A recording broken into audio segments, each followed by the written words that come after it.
For your patience, we're very happy to have you here. This will begin the Committee on Housing, Neighborhood, and Development, the committee's hearing with regard to Bill number 140274. Will the clerk please read the title of the bill?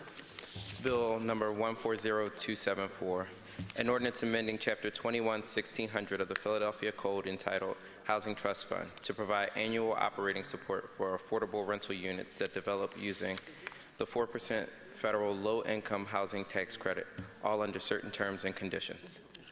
Thank you very much. I beg your indulgence. I'll make an opening statement. Again, we thank you for coming out today and look forward to your testimony on this bill. As all of you know, there's an affordable housing crisis in America, in Pennsylvania, and in our city. If you don't believe me, just Google the topic. As a former commissioner of the Philadelphia Housing Authority and a councilperson whose office is deluged by constituents with housing problems, I am acutely aware that this is not a new crisis. However, an uneven economic recovery following the Great Recession has brought income inequality into sharp relief across the country, including in Philadelphia, and the stagnant growth in wages has compounded this issue. Adding to this housing crash, which spurred the recession, many regions in the country are grappling with the critical shortage of affordable housing. This crisis can be seen in cities, suburbs, and rural areas, and is found not just in large municipalities like New York City and San Francisco, but in smaller cities such as Carlsbad, New Mexico, and Fort Collins, Colorado. Just a few facts about the crisis in Philadelphia. Point: the Philadelphia Housing Authority, PHA, has closed its waiting list for affordable public housing unit as the list exceeds 110,000 applicants, and the current average waiting time for someone on the list is 10 years. Point: the Federal Department of Housing and Urban Development, HUD, has established a benchmark to determine housing affordability, which states that a household should spend no more than 30% of household income. In 2014 in Philadelphia, in order for a household to afford the median rent for a two-bedroom apartment, they need to be earning $21.83 per hour, which is 3 times the federal minimum wage.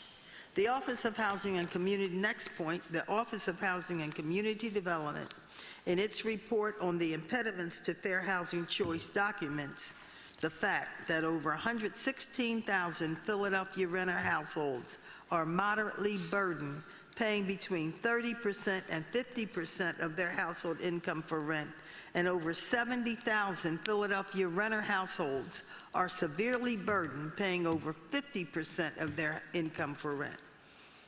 Next point, the tightening of mortgage underwriting guidelines is preventing many households from qualifying for mortgages, to the point that many households are locked out of home ownership, which in many cases is less expensive than renting. Against this stark background, we have seen a decline in federal and state resources that our city has traditionally used to build and preserve affordable housing. Just 10 years ago, the Federal Community Development Block Grant Program provided Philadelphia with over $63 million in funding. Adjusted for inflation, we should be receiving over $79 million this year to stay even. Instead, we are receiving just a little over $39 million, creating an inflation-adjusted gap of nearly $40 million. At the same time, we have been facing the federal cuts. The current administration in Harrisburg zeroed out the Housing and Redevelopment Assistance Program, which on an average provided the city with $5 million per year. The only saving grace has been the establishment of the Philadelphia Housing Trust Fund, which has averaged about $10 million a year in revenue. However, this revenue does not nearly offset the loss of federal and state resources. Therefore, I will be introducing a resolution on Thursday that would authorize City Council's Committee on Housing, Neighborhood Development, and the Homeless to hold hearings on increasing resources to expand the production and preservation of affordable housing. The committee will work this summer with all parties interested in affordable housing to strategize ways and means to increase resources, which will culminate in formal hearings this fall. Thank you very much. Thank you for your patience. And now we will note that we have a quorum. To my left, Councilman Bill Greenlee. To his left, Councilwoman Maria Quinone Sanchez, who's vice chair. To my right, Councilman Mark Squilla. We will now ask the first panel, Deb McCullough, Director of Housing and Community Development, to come forward. Once Ms. McCullough is done, we will have panel 2 will be Beth McConnell, PACDC, Maria Gonzalez, HACE, Angel Rodriguez, Asociación Puerto Riqueños en Marcha, and the last one, Majid Rashid, Executive Director, Nicetown CDC. Thank you. Thank you. Good morning. Good morning, Councilwoman Blackwell and other members of the Housing, Neighborhood Development, and Homeless Committee, and any other members of City Council. I am Deborah McCullough, Director of Housing. I will present testimony on behalf of the administration on Bill number 140274, based upon the proposed amendment circulated previously. This bill, as I understand it to be amended, amends Chapter 21-1600 of the Philadelphia Code entitled Housing Trust Fund to include the following provision. On a yearly basis, up to $5 million of Housing Trust Fund earnings may be segregated into an account to provide annual operating support for affordable rental housing units that are developed using the 4% federal low-income housing tax credit, wherein the provision of such funds is necessary to make the development feasible. This amended bill proposes the use of Housing Trust Fund earnings as one funding option to utilize the Philadelphia Housing Authority's annual contributions contract, known as ACC, rental subsidies, with 4% tax credit financing to create 1,000 new affordable rental units, as presented in City Council's Building an Affordable Future plan. The amendment shares Council's commitment to create a wide range of affordable housing opportunities and to strengthen Philadelphia's low and moderate income neighborhoods. We also share Council's goal to maximize all the available city, state, and federal resources to transform vacant public and private properties into affordable rental and homeownership units. The proposed amendment to Bill number 140274 allows for flexibility in how Housing Trust Fund earnings are utilized to create and preserve affordable housing opportunities. For this reason, the administration supports Bill number 140274 as amended. Over the last month, we have met with City Council staff to discuss strategies to incorporate ACCs with all available public resources: home, community development block grant funds, PHA capital funds, 811 accessible housing funds, and 9% low-income housing tax credits. We are also meeting with representatives from PHA to discuss how best to coordinate proposals for the ACCs, PHA's capital financing, and city subsidies. The city is also committed to continue collaboration with the City Council to convene meetings with affordable housing stakeholders to examine the rental gap financing model. Thank you for the opportunity to present testimony today. I'll be happy to answer any questions that the committee may have. Thank you very much. Are there any questions? Councilwoman Sanchez. Thank you. Good morning. What would have been our experiences in the past and the difficulty in using these tax credits? What do you think has been the missing pieces, and how do you think this plan kind of moves them forward in our ability to use the 4%? Well, the 4% are very difficult to use because they don't provide a deep enough subsidy. And so the places in which we've been able to use 4% tax credits, the city has had to provide a subsidy.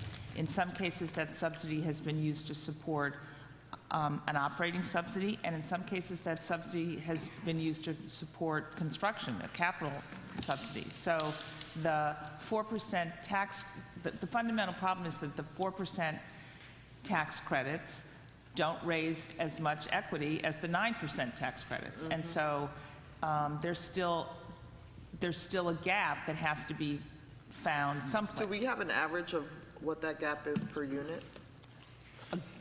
Well, the gap, The difference between the 5% and per unit, we have a per unit cost. well, it depends on the particular deal, because you have a cost to do the deal, right? I'm completely making it up. It's $12 million to do the deal, okay? So, and Right. so if you can raise, again, I'm just making these numbers up. If you can raise $6 million through tax credits, and then you get, $500,000 from the Federal Home Loan Bank, you can get some capital funding from PHA, I'm just, you add it all up, and you've got to get resources that total $12 million, if that's the cost of the deal.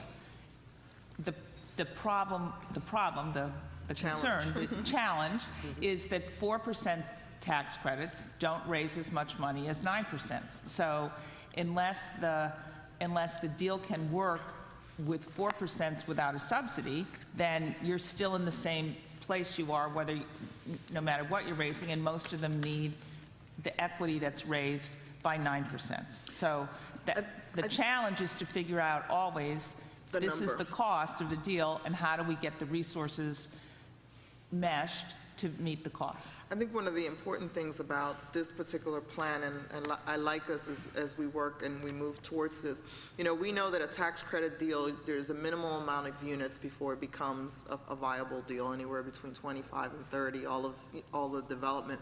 It'd be nice to get to a place where we can say, this is how much a per unit development cost us. This is how much the 4% are going to get us. This is how much PHA, what is the formula? So that as we move forward in this, we can monitor the cost per unit and what makes sense. Because I think one of the things is that we're trying to develop is, what are the models that lead us to the highest number of unit creations potentially? And so I think this is an important model in that tools around where do we get there. But what I've seen is, having worked with, all my CDCs, is every person has a different per unit cost. And I think if we're going to work towards this, I think we need to narrow that scope down. Because I've seen projects in my district where the unit subsidy is very high in comparison to someone else. And so I think as we move forward, because there is limited resources, I think we need to figure out what that scale needs to look like. Okay. So that if someone's doing development and their per unit subsidy is $300,000, and somebody's doing housing and their per unit subsidy is $150,000, we need to start being smarter about who should be doing this based on the end result. And the only way we're going to get there is if we come up kind of with that formula. And I don't know what that is, because it all land acquisition buys into it. But if at least we have a formula of, land should only be, 10% of the cost, or a range. I think as we move forward, clearly for all of us, there is a huge interest in making sure that changing neighborhoods and neighborhoods feeling the gentrification, that we're very deliberate in the type of affordable and accessible housing we built there. But even moving forward from that, it's sort of like there should be a scale. I just feel like there should be a scale, and and so this is a great opportunity to begin that from the very beginning, to look at what that model is and what it should be. So that everybody's operating in those ranges. So that the public sector, CDC, and the private sector, we're looking at monitoring what the cost is per unit, irregardless of that. Okay? Okay. Thank you. Thank you, Madam Chair. Thank you. If there are any other questions? Thank you, Ms. McCulloch. We'll now call on panel 2.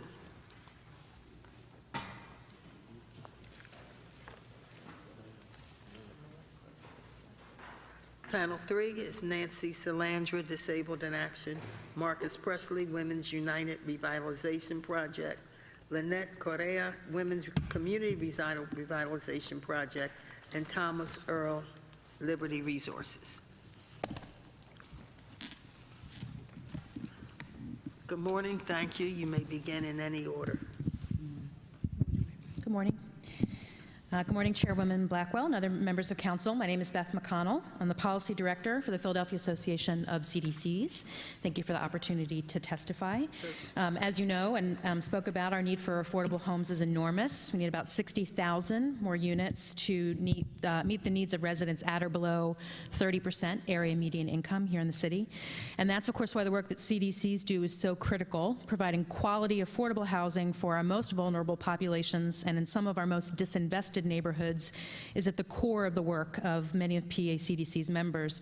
So policies that lead to more resources for affordable housing production, preservation, and homelessness prevention is always at the top of PACDC's agenda. So we want to applaud Council President Clark for looking at innovative ways to leverage resources for this work that are currently underutilized, the 4% low-income housing tax credit program and PHA's underused annual contributions contracts, which provide per-unit rental operating subsidies. And we agree that the city needs to better maximize the number of units created and resources leveraged and better coordinate with PHA while advancing equitable development in our neighborhoods.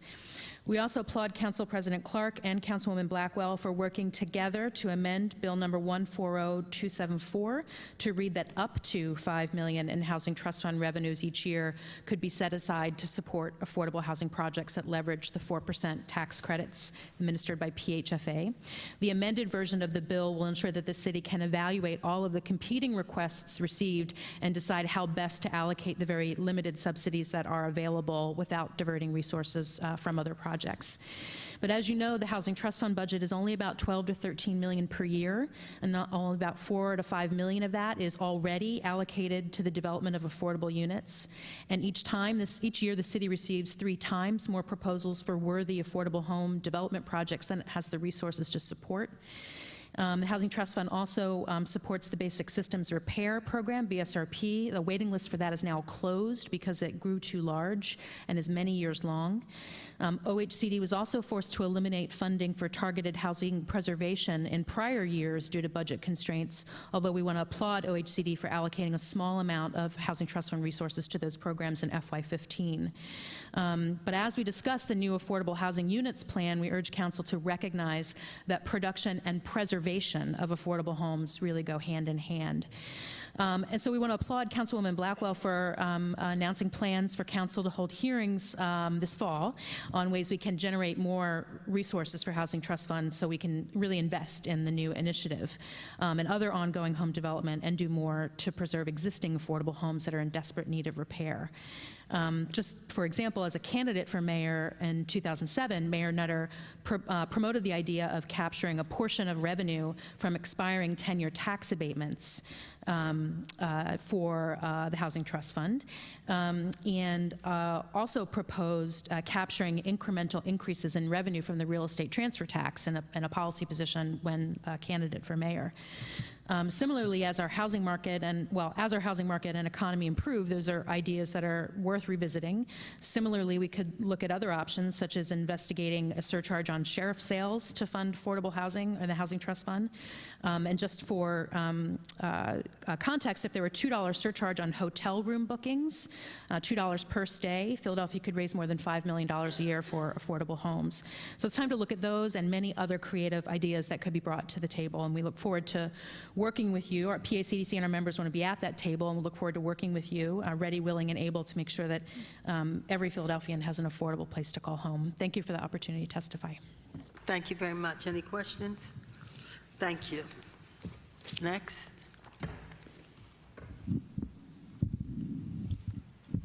Good morning. Morning. Good morning, Council. My name is Maria Gonzalez. I'm the president of ASE. We're a nonprofit community development corporation serving the Fairhill and St. Hugh neighborhoods in eastern North Philadelphia since 1982. ASE's mission is to combat community deterioration through economic development initiatives that address commercial development, employment opportunities, and the creation of safe, affordable housing, and the provision of support services to meet the needs of our residents towards rebuilding the neighborhood's economic base. ASE owns and manages over 400 units of affordable rental housing for families and seniors.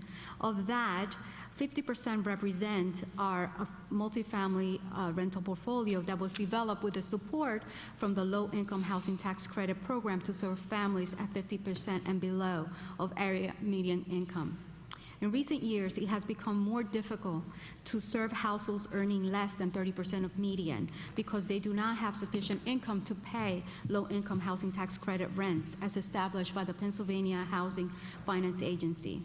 In addition, our target neighborhoods are significantly underserved by Section 8 and other rental subsidy programs, which makes it more difficult for extremely low-income households to afford rental housing.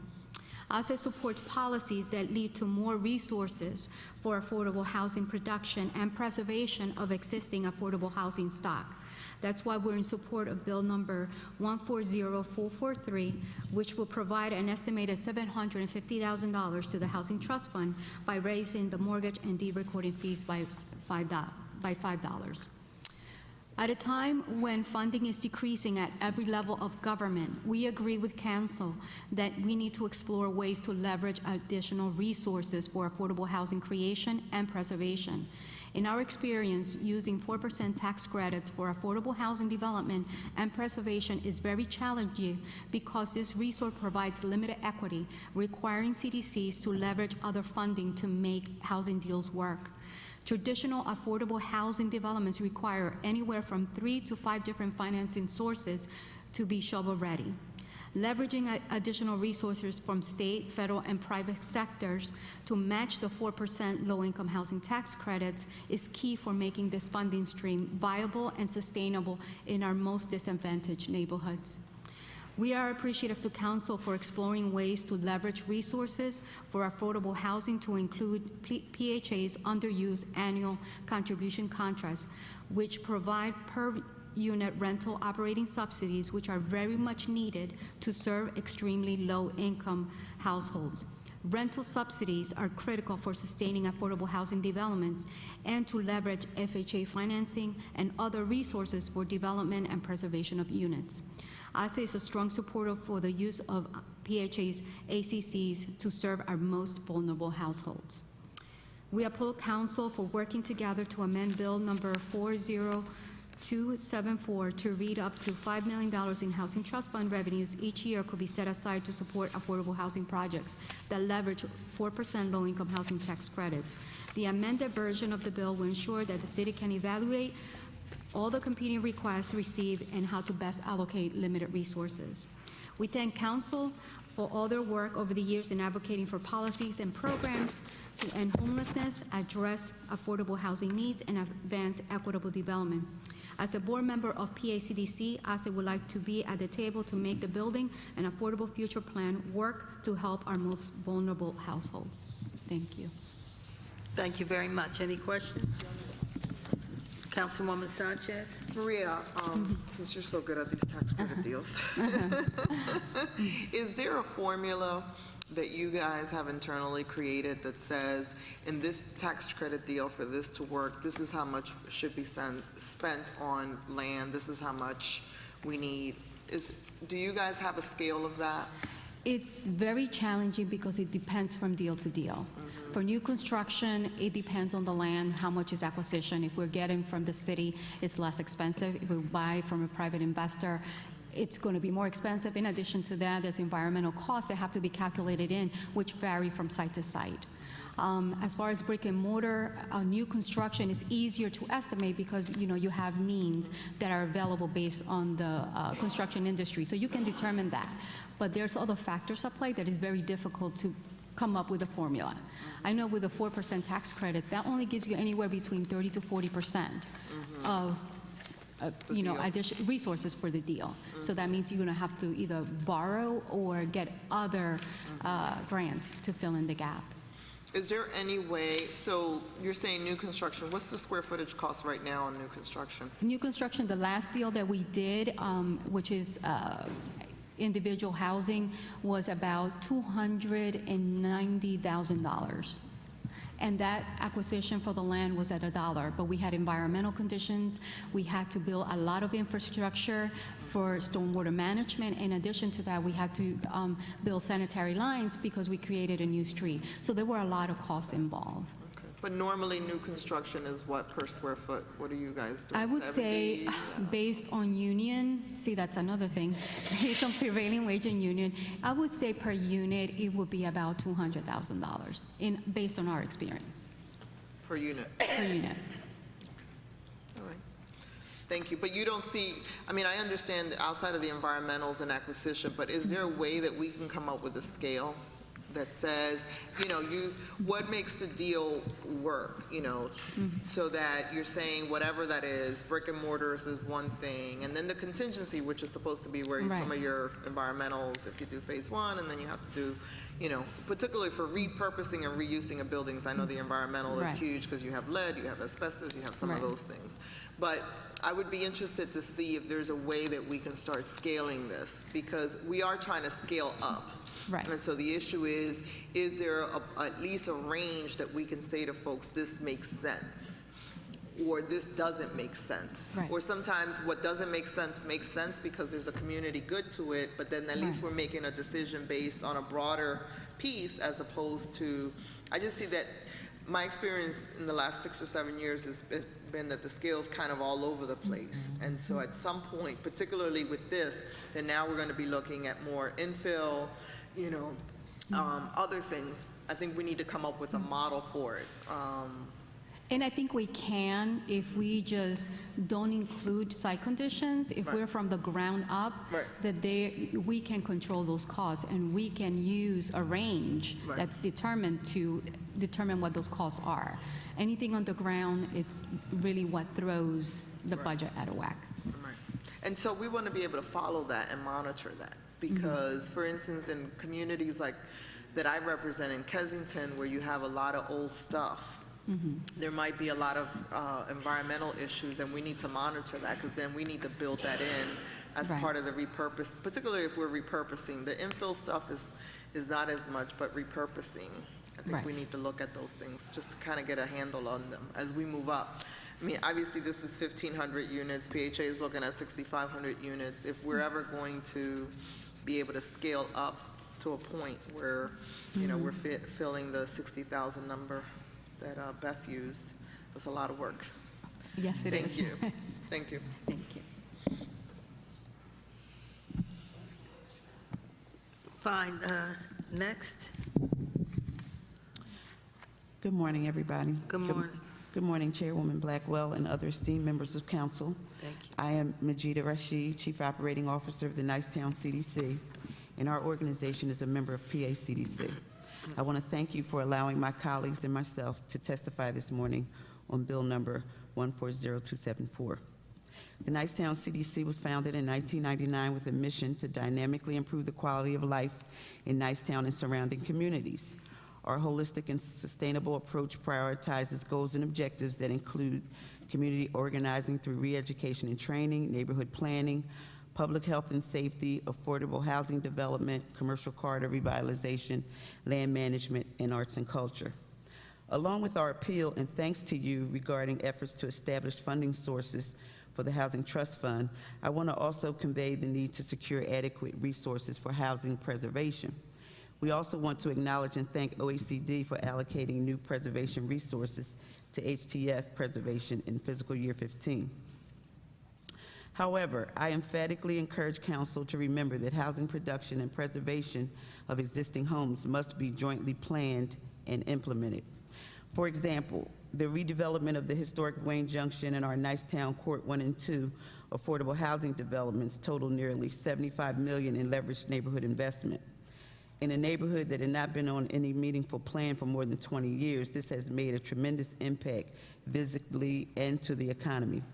Our neighborhood housing development plan and strategy includes phases of housing preservation on the connecting residential blocks adjacent to these developments.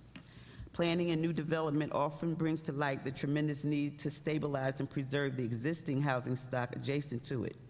Our neighborhood residents often ask, now what are you going to do with that? Referring to the blighted homes and properties so close to our new developments. While the Nicetown CDC remains ever diligent, what most of our constituents don't know is that the BSRP waiting list was closed and OACD was forced to eliminate funding for the Targeted Housing Preservation Program, also known as THPP, due to budget limitations.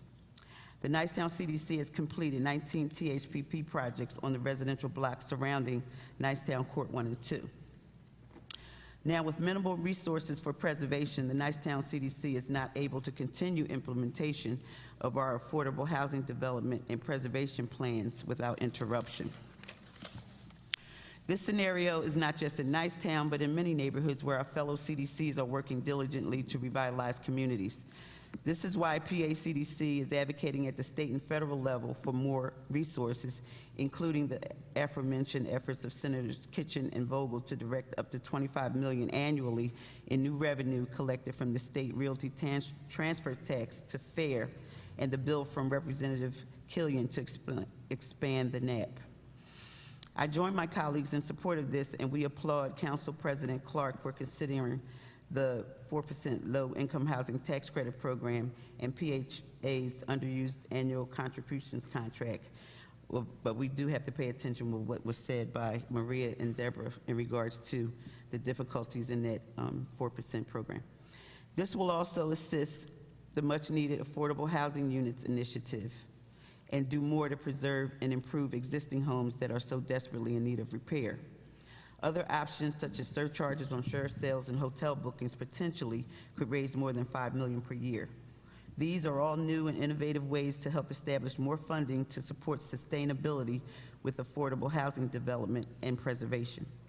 Sincere thanks to Council President Clark, Chairwoman Blackwell, and all of Council for your hard work advocating for implementation of policies and programs to advance equitable development over the years.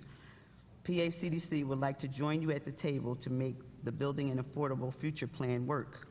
We are also willing to work with you over the summer to explore ways to ensure that all Philadelphians have affordable, stable, and preserved housing.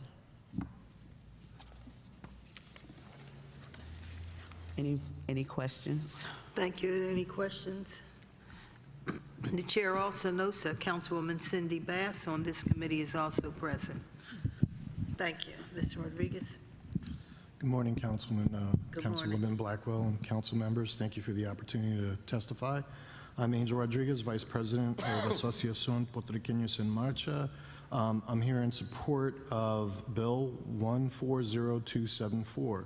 I have submitted written testimony, so I'll keep my testimony brief, and my colleagues here have fully vetted the whole issue for you. Other than to say that thank you for listening to us and working with us to change the language to say reading up to $5 million in housing, APM stands ready to work with council, the administration, PACDC, various intermediaries, and the state on trying to reach the goal of 1,500 units a year. We recognize that maintaining the funding for preservation, adopted modifications, and services that provide for homeless prevention is essential to a holistic approach for rebuilding our neighborhoods and preserving affordable housing and creating new houses to meet the needs of our communities. Creating healthy communities and sustainable communities equitably is a challenge, and this bill will assist us in achieving that goal of equitable development so that our communities serve all residents no matter what the income may be. I would like to close in saying that myself and my fellow CDC directors, I'm sure will agree with me that it's a fine line when you start developing and creating a market and then have to deal with market forces while there's still a need for our existing residents that deserve equitable and quality housing in this city.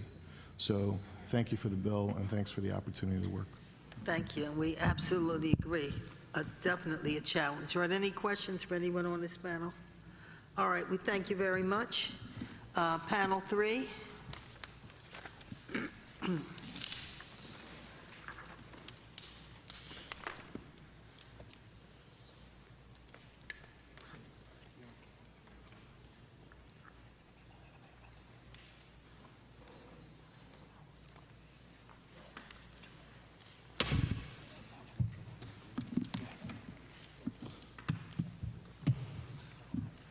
Thank you very much. You may begin in any order.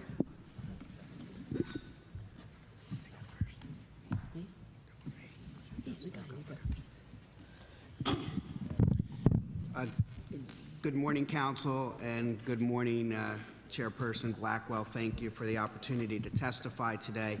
My name's Thomas Earl, and I am the Executive Director of Liberty Resources, which is the Center for Independent Living in Philadelphia that provides support, community-based advocacy and services and supports to over 4,000 residents with disabilities who live in our great city.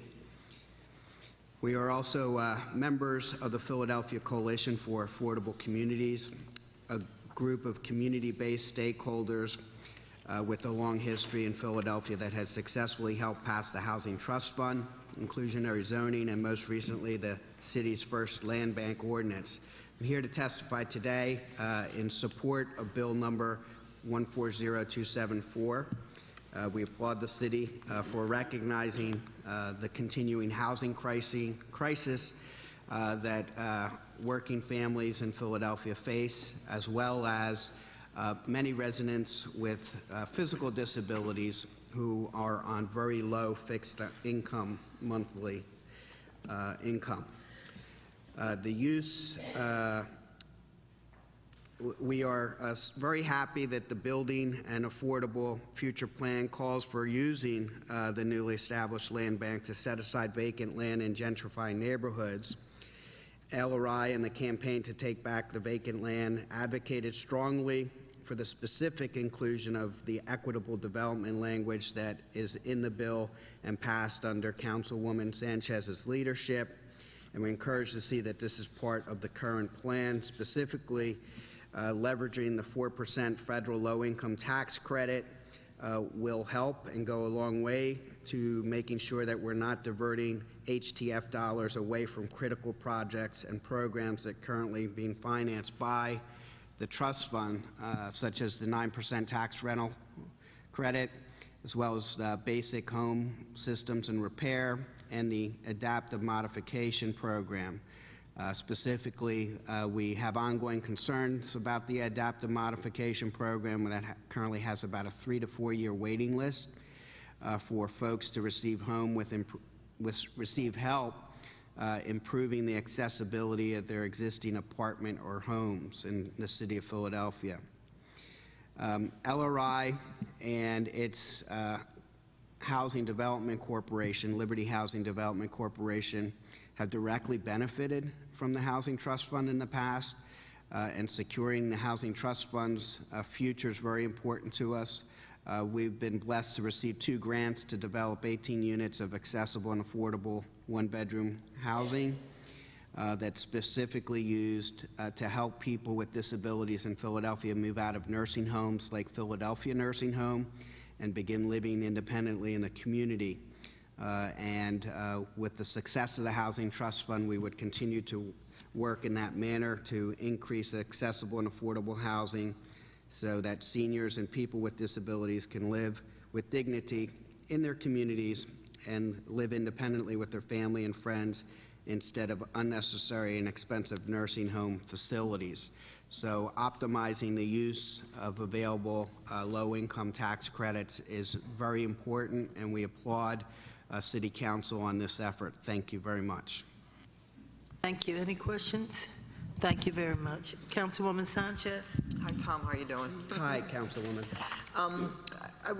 You heard me earlier asking about the cost of this.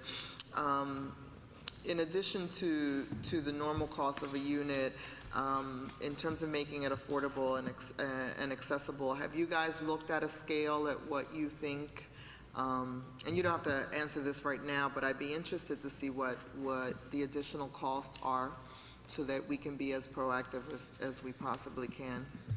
We have generally found that in new construction projects, when the accessibility is designed in from the get-go, at the design stage, that the incremental increased cost for accessibility features is pretty de minimis.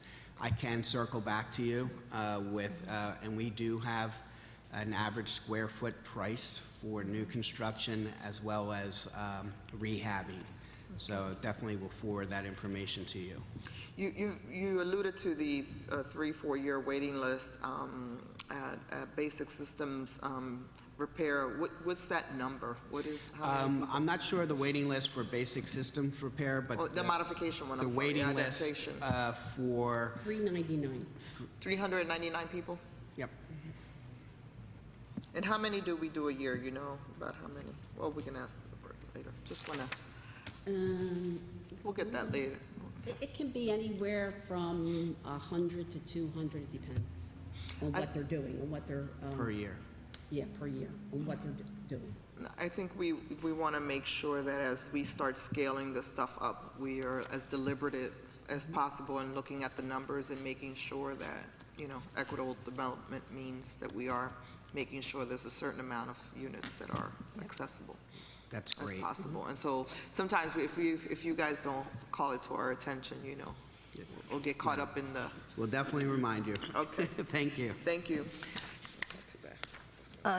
Nancy, she will introduce herself, and she is the one who's made comments for the record.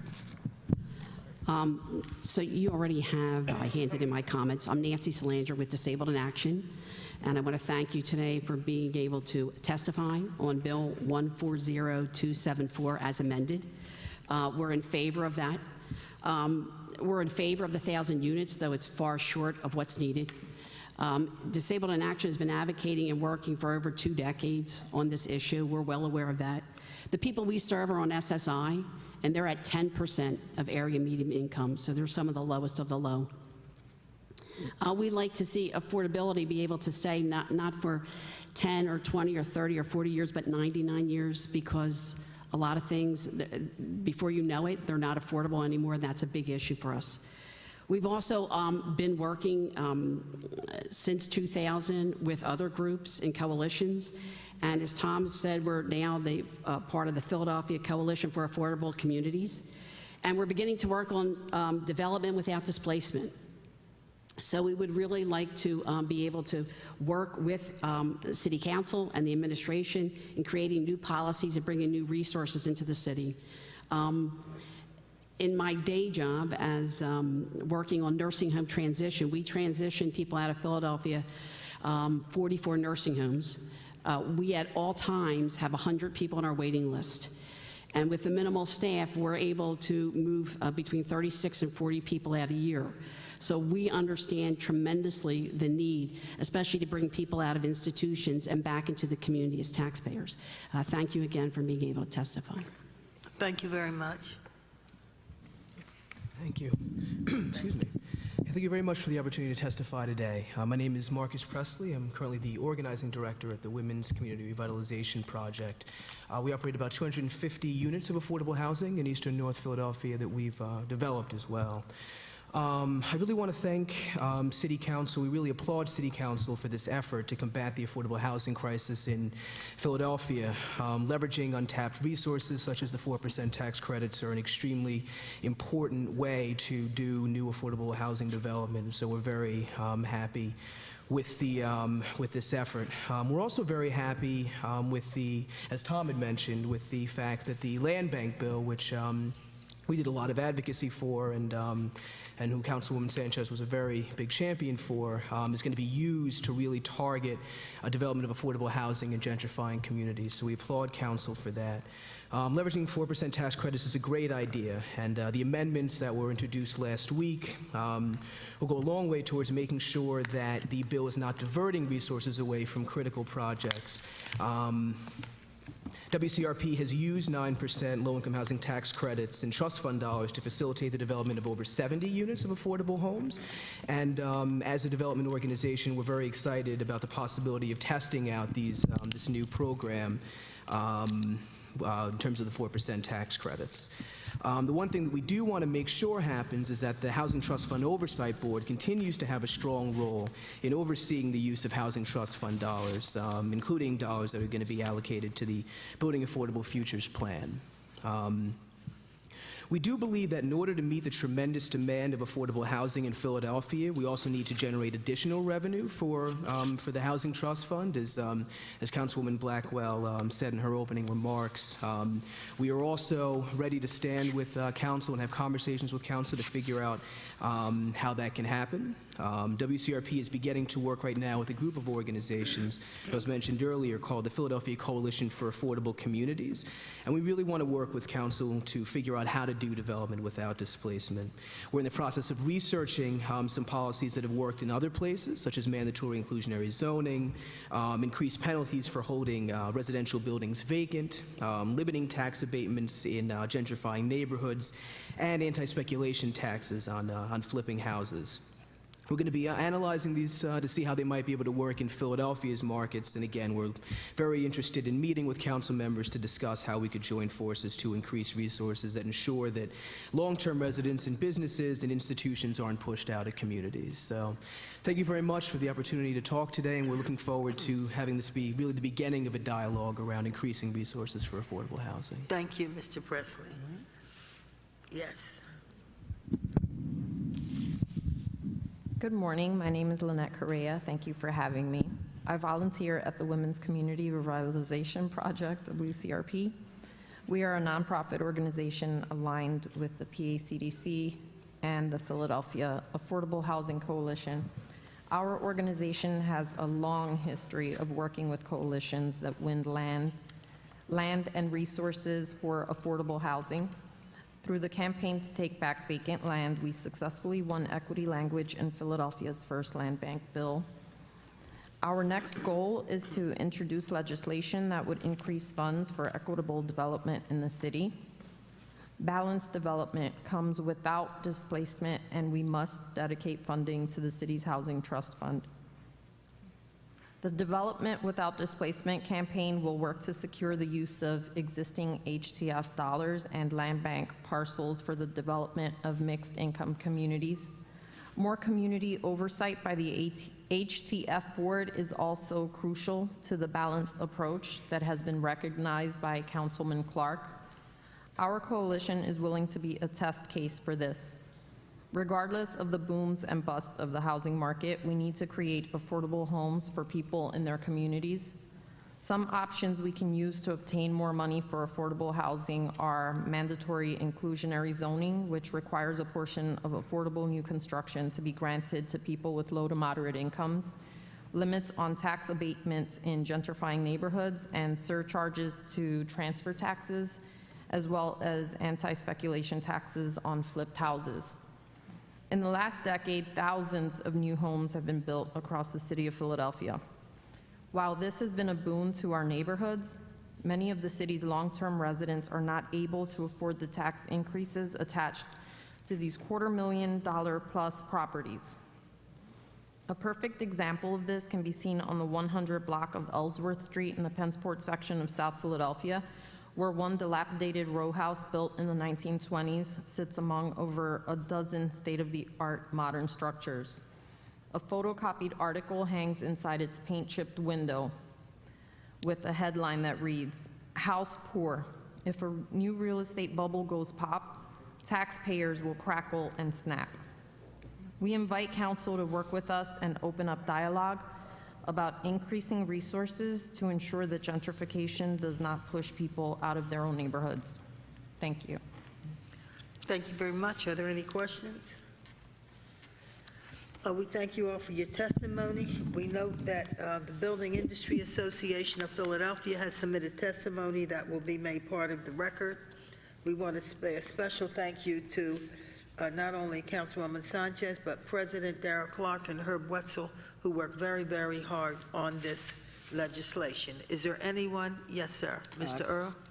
Councilwoman Blackwell, just one quick answer that I found out to Councilwoman Sanchez's question, and this is particular to a recent project that involved 13 accessible units. The square footage cost was $255 per square foot, which came out to about $175,000 per unit. And these are fully accessible, state-of-the-art units with roll-in showers, grab bars, and all the things that people need to live independently. What was that? Yes, 255. The microphone, she's not, oh, I'm sorry, I'm sorry. The square unit, the square foot price was $255 for a per unit cost of $175,000 for a wheelchair accessible unit with a roll-in shower and other full accessibility features. Thank you, Tom. And just keep in mind that on some of the rehab work, including making a unit of housing visitable, not necessarily accessible, those costs could probably be even cheaper. Thank you. Thank you, Madam Chair. Thank you. Is there anyone else to testify? Yes, sir. Thank you very much. Thank you.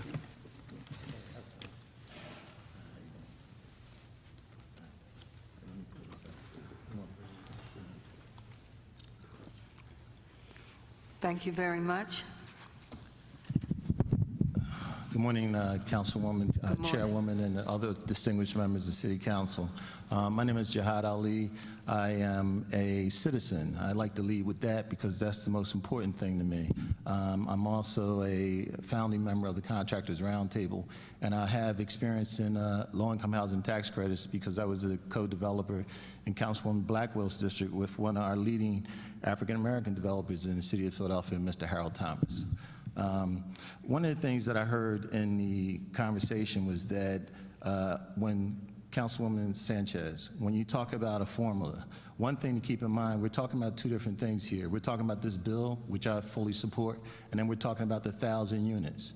Now, those 1,000 units, based on what Council has presented so far, they're going to be associated with the annual consolidated contract. And also in that, there is going to be a requirement that that be prevailing wage. So there's going to be some certain costs that some nonprofits, when they're dealing with open shop. Mostly all the nonprofits that I'm familiar with that testified today, most of them deal with union contractors anyway. But when you start looking at those costs of $142 to $255 a square foot, those are all union-based costs. When you look at non-union, well, they're down to like $50 to $70 a square foot. But that's going to be impossible in this 1,000 units because of the first 15-year annual consolidated contract. So just, sometimes it's best to get some things out the way early so we don't waste time on something that's not going to be possible. The other thing that I would like this committee to think about, there's no reason why, you're really tasked with thinking 30 years out in the future. The first 15 years, you're really thinking about 2029 right now because the annual consolidated contract, based on a presentation that was made, is going to be awarded for a 15-year cycle the first 15 years with a renewable cycle 15 years later. There's no reason why there's no reason why at the end of that first 15-year period, the entire 1,500 units will not be able to be homeownership units because you'll be able to elect that the right of first refusal goes to the tenants after the first 15-year compliance period is over, because that's really the period of the credits. And also, Councilwoman Sanchez, there's a movie out now called Now You See It, Now You Don't. And there's a comment made in the movie where the magician says, the first trick to magic is being the smartest guy in the room.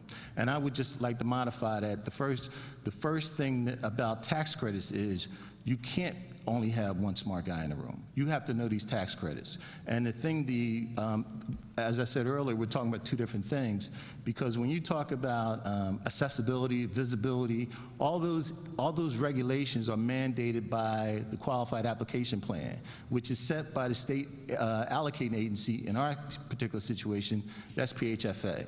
So PHFA in the Qualified Application Plan talks about the affordability being 20% of units being the people making less than 40% to 60% of the medium, and then it talks about all the other qualifications. So the Qualified Application Plan will tell you everything about visibility, accessibility that you need, and it also indicates what projects you'll be able to mandate. Thinking about, as I started, was if you think 30 years out, my particular concern is the nonprofits spoke. So my concern is about the for-profit developers, because when you look at our communities that are blighted, there's a historical fact why our communities are blighted, and it really goes back to 1934. And in 1934, that's when FHA mandated the Federal Housing Administration, when President Roosevelt, I believe. And in that period of time, which was the time period when where we had the ability to amortize mortgages over 30 years, African Americans and Latinos was excluded for that for almost 34 years, back to 1968. And because we missed that opportunity to create wealth, we're still playing catch up. And then all the other things that happened between 68, up until 65, we didn't have civil rights. So thinking about this program that you are all mandating, we have an opportunity to impact that wealth creation in the future. Because some of these programs are going to be done by nonprofits, but some are going to be done by for-profit developers. So I would just like you to consider in the future that you have to look at that. We have to make sure that when we talk about equitable distribution, when I talk about it, it might be something different from what you talk about. When I talk about it as an African-American man, I'm talking about African-Americans participating. I'm sure, Councilwoman Sanchez, you're talking about Latinos and other people participating. And then we have to be fair. We want to see the Asians and everybody else participate. So we're talking about, when I'm saying that, I'm talking in terms of race, and we want to help create that wealth. I want to thank you. I support Councilwoman Blackwell, and Councilwoman, I've been an advocate on inclusion, and I know that you are too. And keep in mind, in this program, typically one of the ironies of what we're talking about is in the low-income housing tax credit program, there is no requirement that there be inclusion. Although this council has done tremendous work on inclusion, EOP plans, most of the time in low-income housing tax credits, that can be something that is not an enforceable item. Sometimes when we have a councilwoman like Councilwoman Blackwell, she may encourage the developer to do that. Well, he's not required to. So we really don't get that strength from the ordinance that we really should. In this particular case, when you talk about those 1,000 units, because of that annual consolidated contract, well, that's going to trigger PHA's regulations, federal regulations.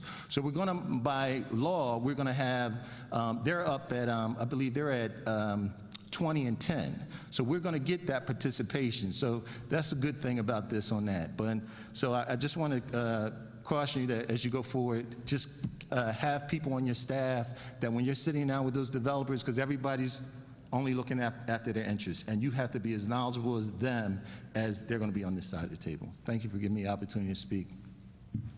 Thank you, Mr. Ali. Any questions? Thank you. Thank you very much. If there's no one else to testify, we will conclude our hearing portion of this meeting and go into our public meeting. The chair recognizes Councilmember Greenlee for a motion on the amendment to Bill number 140274. Thank you, Madam Chair. I offer an amendment to Bill number 140274. The copy of the amendment has been circulated to the committee, and I move the adoption of that amendment. Second. It has been moved and properly seconded that the amendment to Bill 140274 be approved. All those in favor of the motion will signify by saying aye. Aye. Those opposed?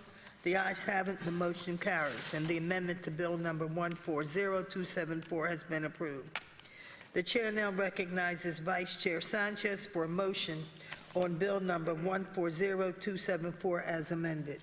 Thank you, Madam Chair. I move that Bill 140274, as amended, be moved out of the committee with a favorable recommendation, and that further move that the rules of council be suspended to allow first reading at our next public session. Second. It has been moved and seconded that Bill number 140274, as amended, be reported out of committee with a favorable recommendation and a recommendation for suspension of the rules so as to permit first reading at our next session of council. All in favor, aye? Aye. Opposed? The ayes have it, and so the bill is passed. Let me thank you all for coming, and let me thank the committee for their cooperation and their attendance as well. Thank you all.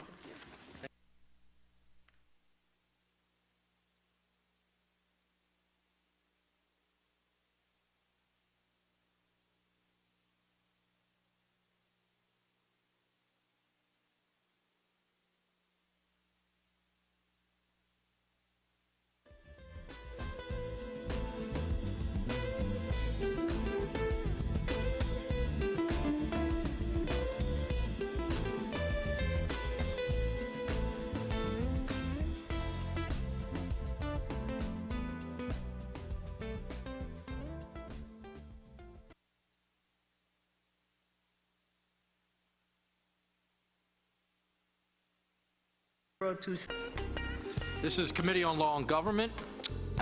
We have established a quorum. Councilman Kenny, Vice Chair of the committee, Councilman Good, Councilwoman Tasco, Councilman O'Brien, and myself, Bill Greenlee. Let me first say for the record, Bill, at the request of the chair, at the request of the sponsor, Bill number 120248 and Resolution 120253 are being held to the call of the chair. Ms. Marconi, will you please read the title of the first bill before us today? Bill number 130922, an ordinance amending Title IX of the Philadelphia Code entitled Regulations of Businesses, Trades, and Professions to clarify that it is discrimination based on sex and therefore an unlawful business practice for any employer to fail to accommodate an individual's reasonable need to lactate or express breast milk, all under certain terms and conditions. Thank you. Why don't you call the first couple witnesses? We can come up together.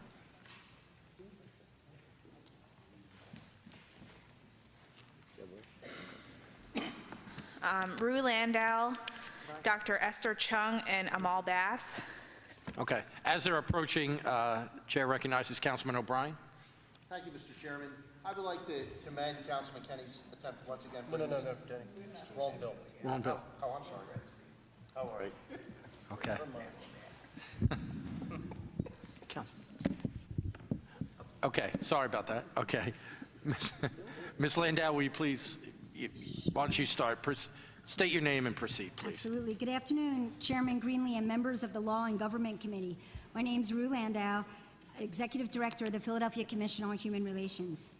As you know, the Commission is the city agency that administers and enforces the Fair Practices Ordinance, the city law protecting citizens from unlawful discrimination in employment, public accommodations, and housing and real property that Bill number 130922 will further clarify.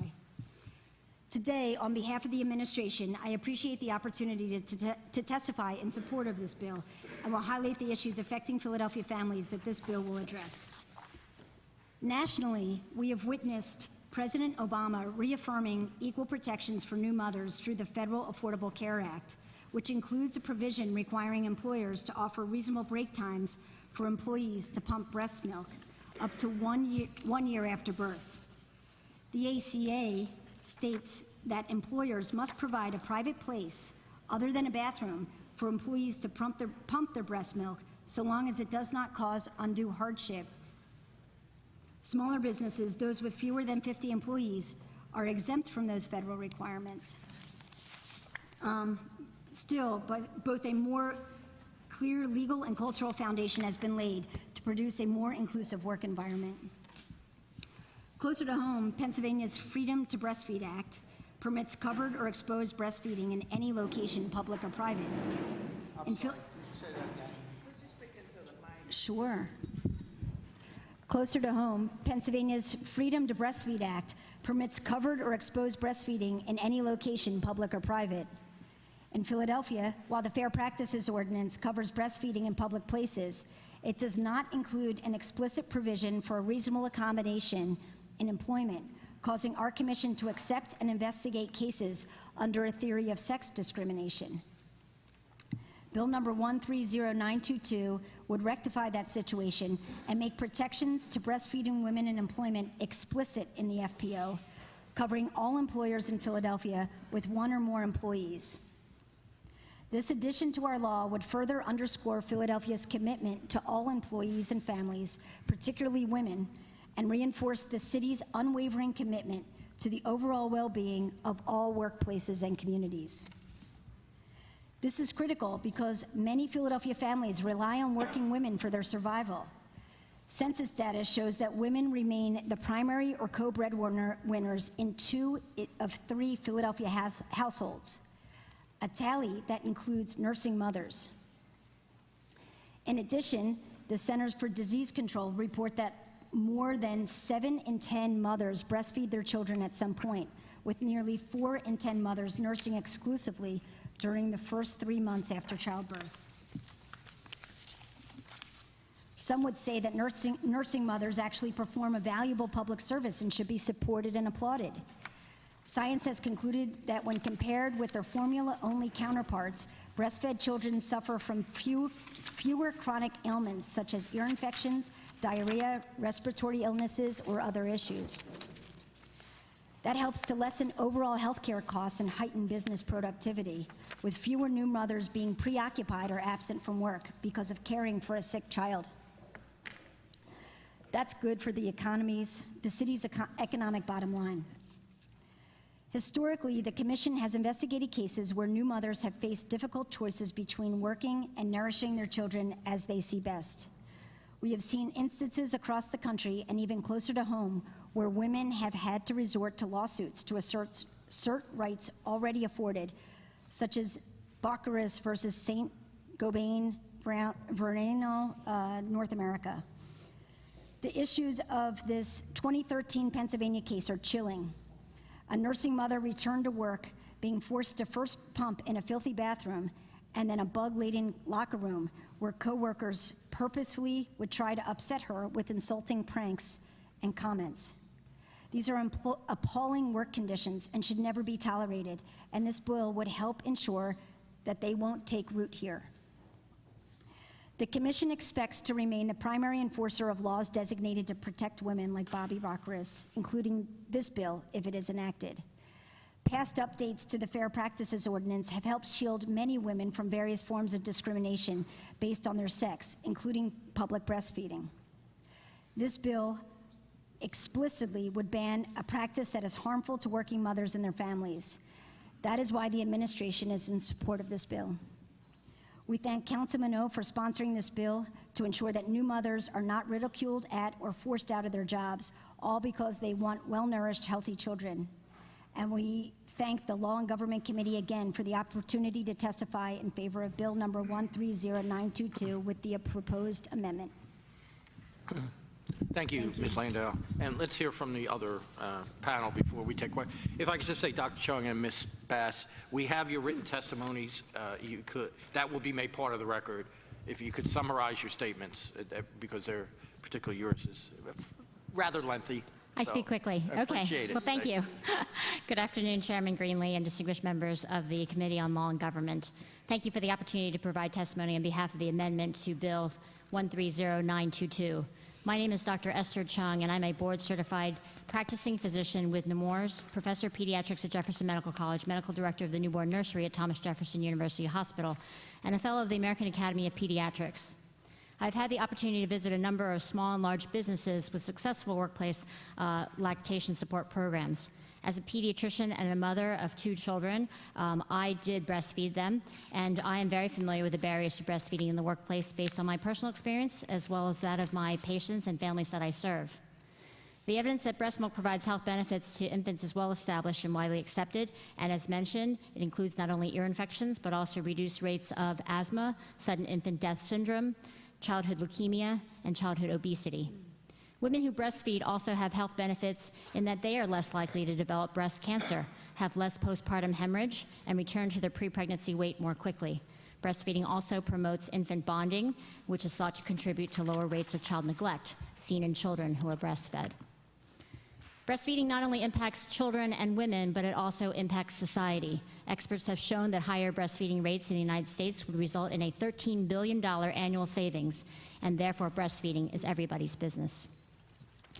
The World Health Organization and the American Academy of Pediatrics recommend that all babies breastfeed exclusively for the first 6 months of life. In Philadelphia, however, only 29% of infants breastfeed at age 6 months, and only 61% ever breastfed. Among the 10 largest cities in the United States, Philadelphia continues to rank 10th and last, having the poorest breastfeeding rates. Philadelphia has been a city supportive of breastfeeding, and we are actually the first city to have an ordinance that allowed for public breastfeeding. There's a biologic basis for breastfeeding. In order for women to continue to provide breast milk to their baby after returning to work, she must also express breast milk or pump while at work. In response to a baby's suck, or alternatively to a breast pump, mechanoreceptors in the breast send chemical signals to higher areas of the brain, which ultimately cause a gland called the pituitary gland to secrete hormones including prolactin and oxytocin. And these hormones result in milk production and secretion. The very intricate process of breastfeeding and breast milk production begins early and in mid-pregnancy. Many factors can negatively impact milk production, including stress, medications, and infrequent pumping. It is essential for working women to pump breast milk on a regular basis in order to maintain an adequate supply of nutrition for their baby. If milk removal or pumping is stopped, then milk secretion drops and eventually ceases, and the mammary gland or breast tissue is remodeled back to its pre-pregnancy state. Returning to work is a major barrier to breastfeeding for many women and has been shown over and over again in the literature that is one of the most common reasons why women do not even start breastfeeding or continue breastfeeding. Workplaces need to provide time and a place, as mentioned previously. No one would prepare a meal in the bathroom, therefore women should not be expected to express milk in an unsanitary environment like a bathroom. A minority of working women are able to breastfeed after returning to work because a majority of women are not given the support that they need.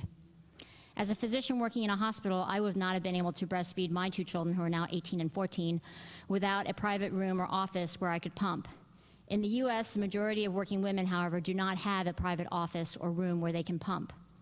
Section 4207 of the ACA, as mentioned, provides a reasonable amount of time and a place for hourly paid workers to express breast milk until a baby turns 1.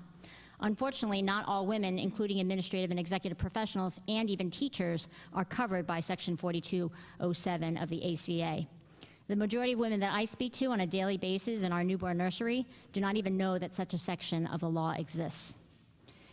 I met a 26-year-old low-income African-American mother who was a first-time mother and very much wanted to breastfeed. She was successful in the nursery, but when I told her that it would be great if she continued when she went back to work, she said to me, "You don't really understand. I don't have that kind of job where I can pump." And my boss wouldn't even understand or even care. She worked as a cashier, and in reality, there was no place for her to pump other than the bathroom.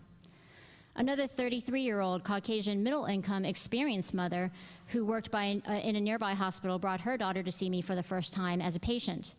And knowing that she was breastfeeding, I continued to support her. I saw her at 4 months, and I asked how things were going. And she told me that she had to stop breastfeeding because her employer was not supportive and would not allow her the time that she needed to pump. Breastfeeding makes business sense. First, the return on investment is substantial. And we actually have companies like our own, Cigna, that showed some of this data, that for every $1 invested in providing a room, space, time, that there's a $3 in savings of healthcare costs. And that's based on lost productivity from parents missing work to take their sick child to the doctor's office.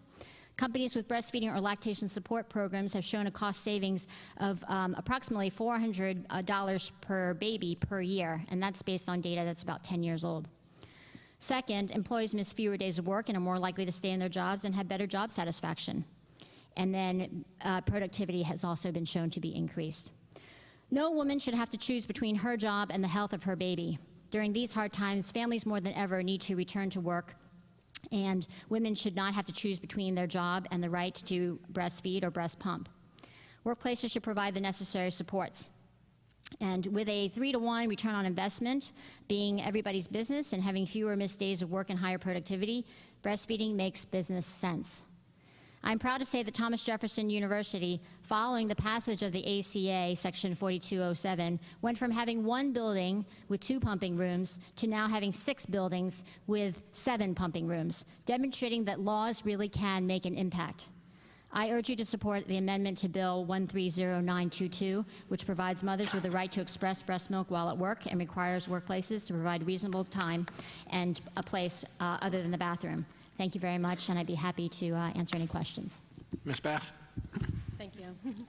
Good afternoon. My name is Amal Bass. I'm a staff attorney at the Women's Law Project, which is a nonprofit legal advocacy organization based in Philadelphia that seeks to advance the legal status of women and girls through litigation, public policy advocacy, community education, and individual counseling.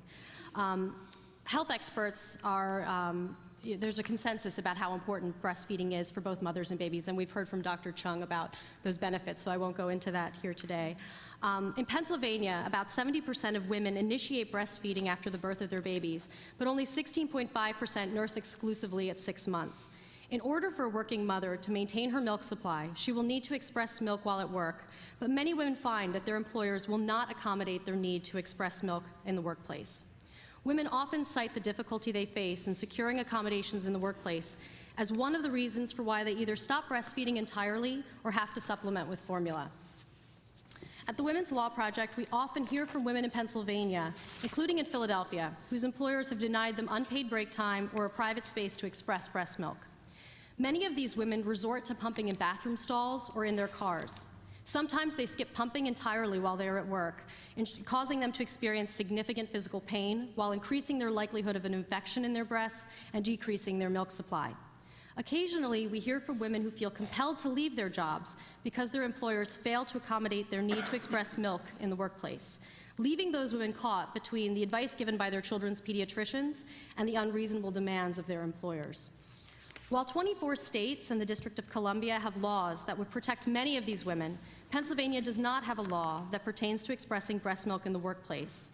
Until 2010, women in Pennsylvania had little legal recourse when their employers refused to accommodate their need to express milk.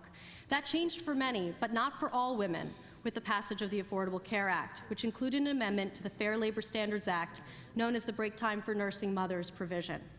The Break Time for Nursing Mothers provision requires employers to provide all employees covered by the Fair Labor Standards Act's overtime provision with reasonable unpaid break time and a private sanitary space for expressing breast milk.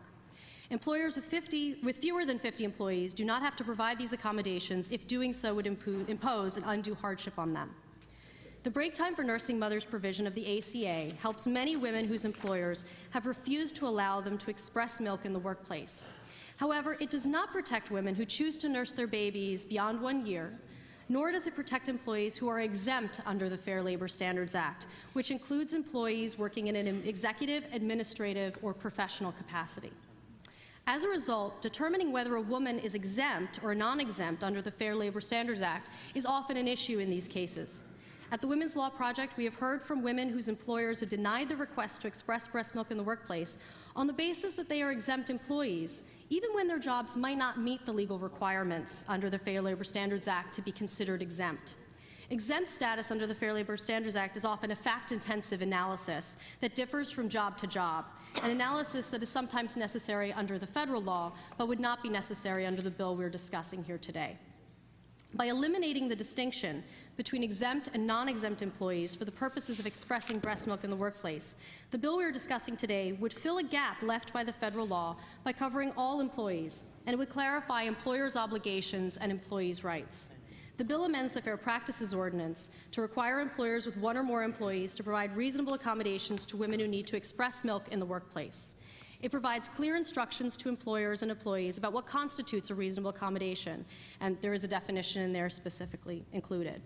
Thus, if enacted, this bill would provide to employees in Philadelphia who are exempt from the Fair Labor Standards Act or want to nurse a child beyond the first year of life the same rights given to nursing mothers covered by the Fair Labor Standards Act and the Affordable Care Act. This is an important step. However, the Women's Law Project recommends one change to the bill. Under the bill, employers of any size can deny an accommodation to a nursing mother by asserting that it imposes an undue hardship. The ACA only allows smaller employers, those with fewer than 50 employees, to deny accommodations based on undue hardship, and we believe this bill should do the same. As a legal matter, under the factors listed in Section 9-1128 of the Fair Practices Ordinance that guide whether an accommodation imposes an undue hardship, which includes the size of the employer with respect to the number of its employees, it is unlikely that large employers will prevail on the question of undue hardship because they have more employees to fill in for an employee while she is pumping, and they often have more space available for pumping. But by allowing large employers to assert undue hardship in the first place, this bill enables them to unreasonably delay a woman's ability to express milk. By the time she enforces her rights, the delay in pumping at work may decrease her milk supply and foreclose her ability to breastfeed. With breastfeeding, time is of the essence, and it's the Women's Law Project's position that an employer must have a reasonable likelihood of success of proving that providing a workplace accommodation to a nursing mother is an undue hardship before the law should allow them to assert it either as a delay tactic or simply out of ignorance or confusion.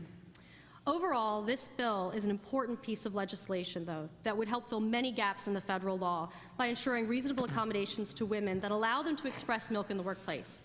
With this law, women in Philadelphia would not have to choose between working and providing their children with the benefits of breast milk. We strongly support this legislation. Thank you. Thank you. Any questions? Councilman Kenny. Thank you, Mr. Chairman. I'm curious as to why 50 employees. It seems like an awful lot of people in a company, that all these moms who work for companies with less than 50 people, they're, You mean in the version that we're discussing today, there's no number. It's, Okay. anyone can assert the undue hardship. okay. It's a federal law that has 50. So the 50 is under the mark federal law. still seems like an awful big company. Yes, it does. I think that law predates. I mean, it goes to other federal laws like the Family Medical Leave Act, which has 50 or has that same kind of language in it. So I think that's just the number we use. You can provide a screen that you would see in a Right, exactly. in a drugstore where people are ordering their medication. They stand behind a screen sometimes if they want privacy. Right, that's exactly right. So it's hard to prove that this would be an undue hardship. And so by allowing employers of any size to assert it, they can, and they might do it just because they're confused. But by allowing them to assert it, they can actually delay a woman's ability to express milk, and that might foreclose her ability to breastfeed at all. I worked in a restaurant in the 70s in high school and college where the owner of the restaurant actually threw a woman out, a customer out. It was like the most appalling thing I've ever seen. It was just ridiculous. But Yeah. I mean, hopefully we've come some ways forward since the 70s, I would think. I wish I could say that didn't happen anymore, but it does still happen. All right, thank you. And Councilman O'Brien? Thank you. Babette Joseph musingly used to call me the breast man in Harrisburg because I was involved in this issue when I was involved in the response to the Breast Cancer Protection Act. But in response to Councilman Kenny's query, the insurance industry and the National Federation of Independent Business arbitrarily pick out 50 or more because they just say. And even though we've debunked that successfully in Pennsylvania with the passage of the Autism Insurance Act, the Pennsylvania Breast Cancer Protection Act, and colon rectal cancer, they still spew that information all over the country. But I think in your testimony, you provided the response to that. And I believe it's important to echo what Councilman Kenny said here. And that is that some people will choose not to be employed by those employers. And if you're one of those key employees and you're not allowed to breastfeed, then you will go to the bigger companies that will allow you and provide that, and it could cripple the economic vitality of that small business. So that is a compelling argument, and I believe it has always been and always will remain to be an arbitrary standard, and I welcome the opportunity to say that again here today. But thank you for your testimony. I've heard a lot of that before, but again, I believe that it has to be amplified, and it can't be stated enough. Thank you. Thank you. Thank you. Councilwoman Tasco? How often does a woman have to pump during the day, say in an 8-hour day, work day? That is going to vary from woman to woman. Dr. Chung, you might be best It is equipped to answer variable. this. I mean, some women will need to pump every 3 hours, depending on their milk production, but other women will just need to pump once at work. A lot of people will do it strategically before they leave for work so that they're not having to take break time, do it at break time, and then do it again before they leave. What are some of the objections by the employers to this? I've been told people don't even know what the concept of pumping is. They know they pump gas, but they have no idea why a woman would need to pump their breasts. And so there have been pretty unique videos made about this. So I think some of it's education. And so I know at the level they've had the business case for breastfeeding where they've tried to really not only have place and time as well as a space, but to educate employers about the need and that it's not going to affect productivity. I think the sense is they don't want women to be treated differently than men, allow for more time, and be special somehow. And yet, with minimal accommodations, I mean, people have actually gotten the size of the room down to, dimensions of like 4 by 9. And as you may know, there are some women who pump in a closet. There was a book written about women who were all pumping in a closet, and they started a memo book. So just some of it's the humiliation, lack of education, which is why employers won't allow it. But we think that it's going to actually enhance productivity. Right. But I think most of the time I don't really understand why the employers are denying the request, but they do, and we do hear from women who just frequently are told that they can't do this in the workplace. I think some of it comes from the idea that this is private and you've made a choice to have a child and it shouldn't impact the workplace. It comes from sort of a sense of that kind of remaining in our society. And also from the idea that it's an accommodation and if I have to do this for you, do I have to make other accommodations for everyone? And they might not realize that might already be required under federal law, or that even if it's not, if they're one of the people that the federal law doesn't apply to, that it's actually good for their business, it's good for their environment, and it's good for their workers to do it. to allow it to happen. And also, Councilwoman, it seems foreign to them that, to some employers, the concept of pumping.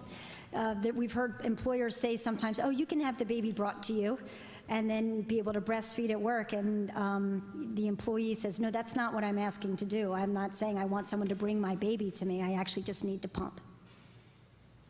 Okay. Need to talk to the mothers. Thank you. Thank you. Councilman Kenny? Just one final comment. I would assume that if men could bear children, we would be having this discussion. And I think that's part of what this is all. It's just that it's the lack of sensitivity because you're not in that situation. And since it's kind of a male-dominated world, changing every day, that's just things we have to deal with like this. So happy to support it. Thank you. Any other questions or comments? No? Okay. Thank you very much. Seeing none, thank you all very much. Thank you for coming. Ms. Marconi, who else do we have on our list? Katia Pigor and Bonnie Higgins Esplund. Other than these last two witnesses, is there anyone else here to testify on Bill 130922? Okay, they'll be our last witnesses on this bill. Please identify yourself. And again, if you have written testimony, it will be made part of the record. Go ahead, please. Hello, thank you. I'm very glad to be here to testify on the behalf. A little bit more into the microphone, and please. My name is Bonnie Higgins Esplin. I am a registered nurse and an international board certified lactation consultant at the Hospital University of Pennsylvania. And I also am an executive board member from the Pennsylvania Breastfeeding Coalition, here to support and testify for this bill. That's it? Oh, I'm sorry. I thought you were wanted to. Okay. I was going to say, I really appreciate your brief testimony there. No, I have a letter of support that was drafted from our chair and then approved by the executive board. And a lot of it is information that was already presented, but I'm just going to read the bill. And then I also have some clinical scenarios that I've actually experienced from mothers in my practice. Okay, the letter will be made part of the record, so Okay. if you'd like to. So the Pennsylvania Breastfeeding Coalition was established in 1992 in the Commonwealth of Pennsylvania. The mission of our coalition is to facilitate community and statewide efforts to protect, support, and promote breastfeeding as the cultural norm. Our members are advocates from across the state comprised of health professionals from hospitals, clinics, local and state level health departments, and universities, concerned parents, citizens, and volunteers from community organizations such as La Leche League and Nursing Mothers Counselors. Each member contributes voluntary time and expertise to activities that support this breastfeeding in Pennsylvania. And then we've heard this, that according to the U.S. Department of Health and Human Services and the CDC, across the U.S., most mothers hope to breastfeed. It is an action that mothers can take to protect their infants and their own health. Support from their families, communities, clinicians, healthcare leaders, employers, and policymakers can help mothers accomplish their goal to breastfeed their babies. As you know, the Affordable Care Act grants protection to women who are covered by the Fair Labor Standards Act to obtain adequate break time and a sanitary place to pump. However, this leaves the exempt employees, including salaried workers, without this protection. Sadly, women are being challenged by employers and coworkers, at times prohibiting them the ability to pump and to provide milk for their infants. Worksite lactation support is not overly burdensome, which we had heard previously, to employers and can bring about cost savings through reduced absenteeism, local health care costs, higher employee retention, and improved productivity. We believe that the proposed legislation in this bill providing for accommodations for nursing mothers to express milk in the workplace is imperative to enabling women to succeed in breastfeeding according to the public health accommodation recommendations and meet their own goals to breastfeed. We are pleased that the Philadelphia City Council has proposed this bill and support expedient passage. That was from our chair. And I would really like to share some of these personal scenarios that I've had with patients. And one of them was just recently. This was a mother of a premature infant that was born 12 weeks early, and the baby weighed 2.5 pounds. And she was not able to maintain her milk supply to provide enough breast milk for her baby when she returned to work. She worked in Philadelphia and went back early so that she was able to, so when her baby was discharged, she could take the remainder of her FMLA. Typically, mothers of premature infants, since they're in the hospital for so long, they may go back to work within 4 to 6 weeks and then save that time for later. She had initially wanted to formula feed, but after education from our pediatric team and our nurses and our lactation consultants of the benefit risks of not breastfeeding her premature infant, she changed her decision and wanted to provide breast milk for her baby. When her particular position, she was not at a designated work site. And I don't know the specifics, but she perhaps could have been a bus driver, she could have been a police officer, someplace where she did not have a designated workspace to pump. And she spent her lunch breaks at public food courts and lunch trucks. So she had no place to pump, and she was not also accommodated at the time. And this particular employee was actually a non-exempt employee. She was a salary employee. So she could not pump in her increments, and she was not able to breastfeed her infant to maintain her milk supply. And then the infant ended up going on what we call human donor milk. This is a substitute for babies. Women will donate milk, and it's the healthy and safest alternative. But the research has shown that there is a high correlation that a mother's own milk has the best outcomes for their babies. And so recently I had a nurse tell me from a Philadelphia hospital, all of these scenarios are from Philadelphia employees, that she did not have a sanitary place to pump. The space she had previously pumped was in a medication room.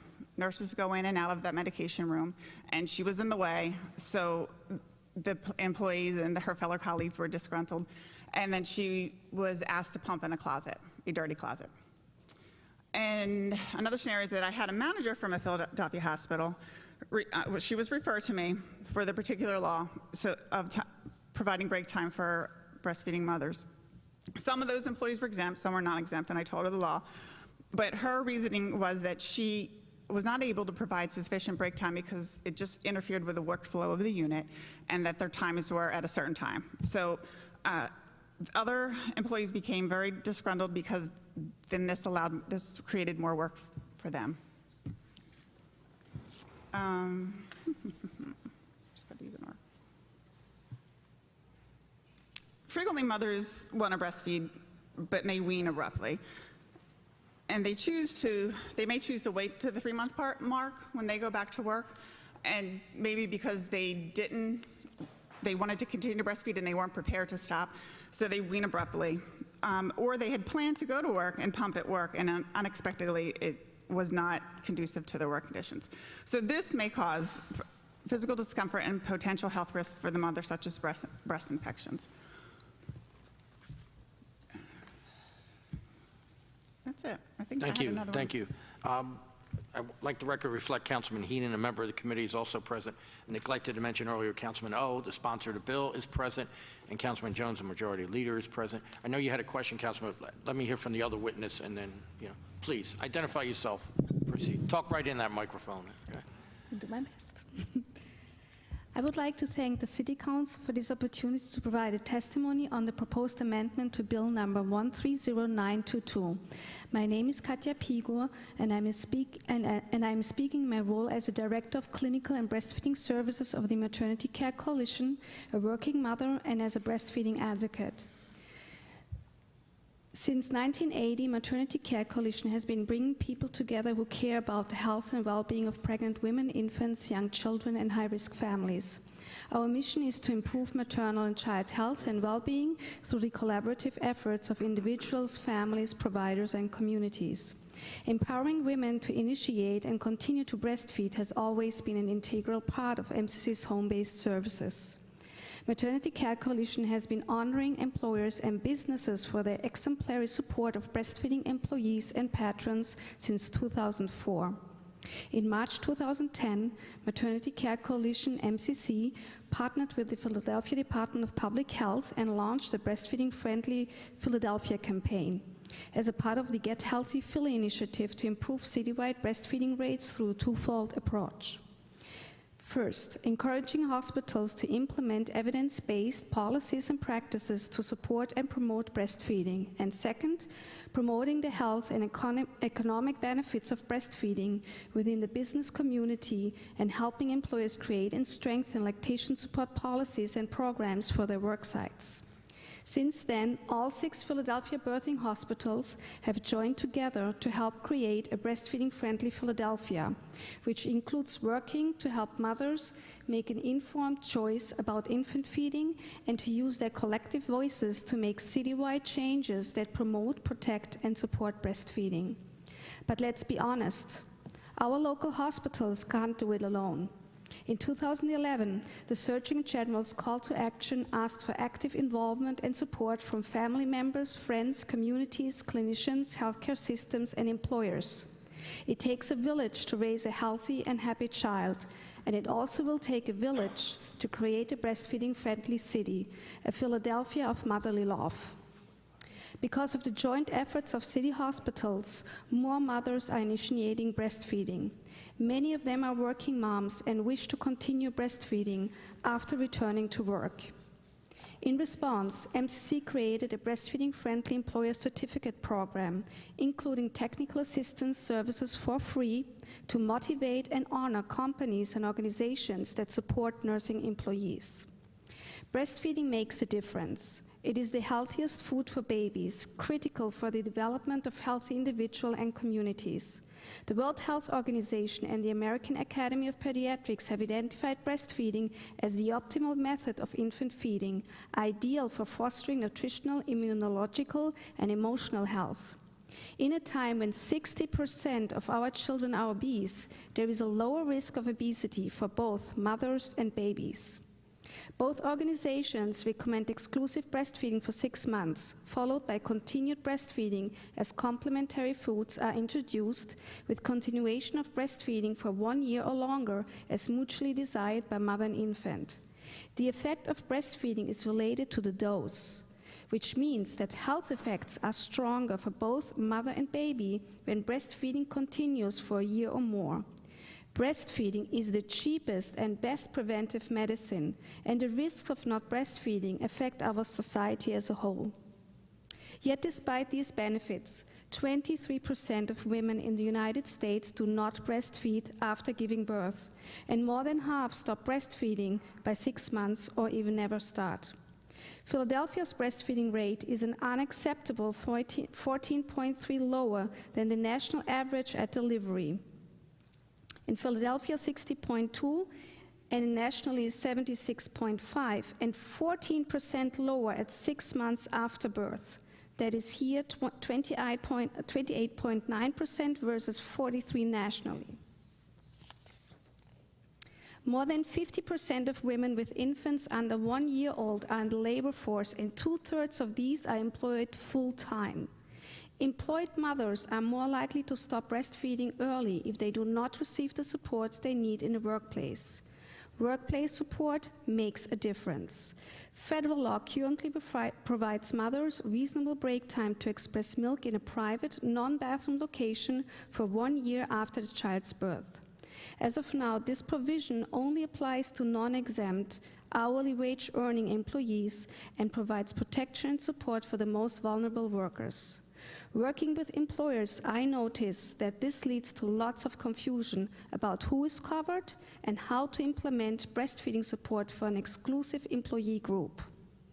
So many moms that I talk with on a daily basis want so badly to continue to breastfeed when they go back to work, but the barriers they face are sometimes insurmountable.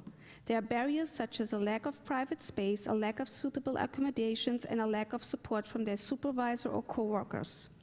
Just the other day, a staff person from one of our certified breastfeeding-friendly employers reached out to me and asked for my advice. His wife, who is the mother of 2 small children, struggles at her workplace with receiving appropriate accommodations to express her breast milk. She's an exempt employee, and while trying to combine her work responsibilities and her need to pump, she was publicly labeled as being needy by her coworkers during a work meeting. Every day, women face discrimination and harassment for breastfeeding their children. When these situations happen, it is time to stop and ask, what is it about our society that is preventing so many women from breastfeeding? Is it really so difficult for employers to provide support for breastfeeding mothers? The answer is clearly no. So what do mothers need to successfully continue breastfeeding when they return to work outside the home? They need time and a clean private space to express their breast milk, formal and informal support at the workplace, gatekeepers at the workplace who make sure that this support happens, and legislation to make sure that their breastfeeding success does not depend on the level of empathy of a supervisor or the mercy of a workplace policies that vary from employer to employer. Our Philadelphia certified breastfeeding-friendly employers agree with us that this is clearly a win-win situation for employer, worker, family, baby, and society as a whole. The Department of Health and Human Services has published a business case for breastfeeding, which shows that employers that provide lactation support experience an impressive return on investment, almost 3-to-1. Including lower healthcare costs, absenteeism and turnover, and improved moral job satisfaction and productivity. The retention rate for companies providing lactation support is 94%. The national average is 59%.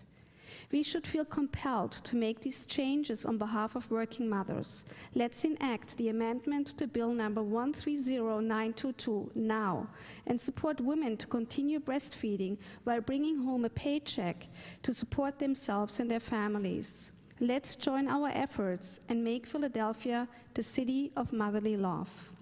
Thank you for your consideration. Thank you. Any questions? No? Councilman Jones, you had a question? Testify today. I was listening in my office and felt compelled to come in.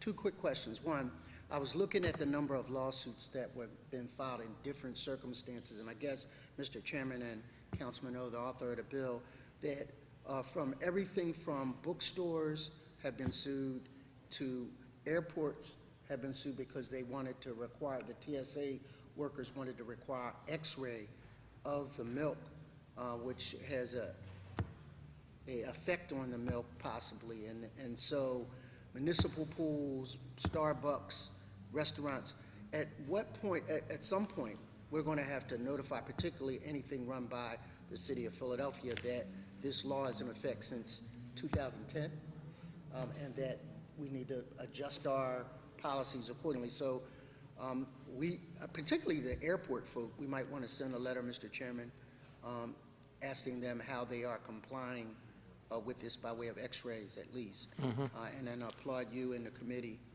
and the author for bringing this subject up. Yeah, I'll talk to Ms. Landau about that. That's something that probably we could we work know together on. So I actually have here an information for you. So one of our certified breastfeeding employers is actually was the Philadelphia Department of Public Health, and as a result, Mayor Nutter actually signed an executive order that women and working mothers receive workplace breastfeeding support. I actually tried to reach out. I wanted to work also with the airport to implement that support, but it's a city agency, I understand, so they should be providing workplace breastfeeding support, but I don't really know what's exactly happening, so I appreciate your point, because definitely I would recommend to look into that, and I'm happy to work with them.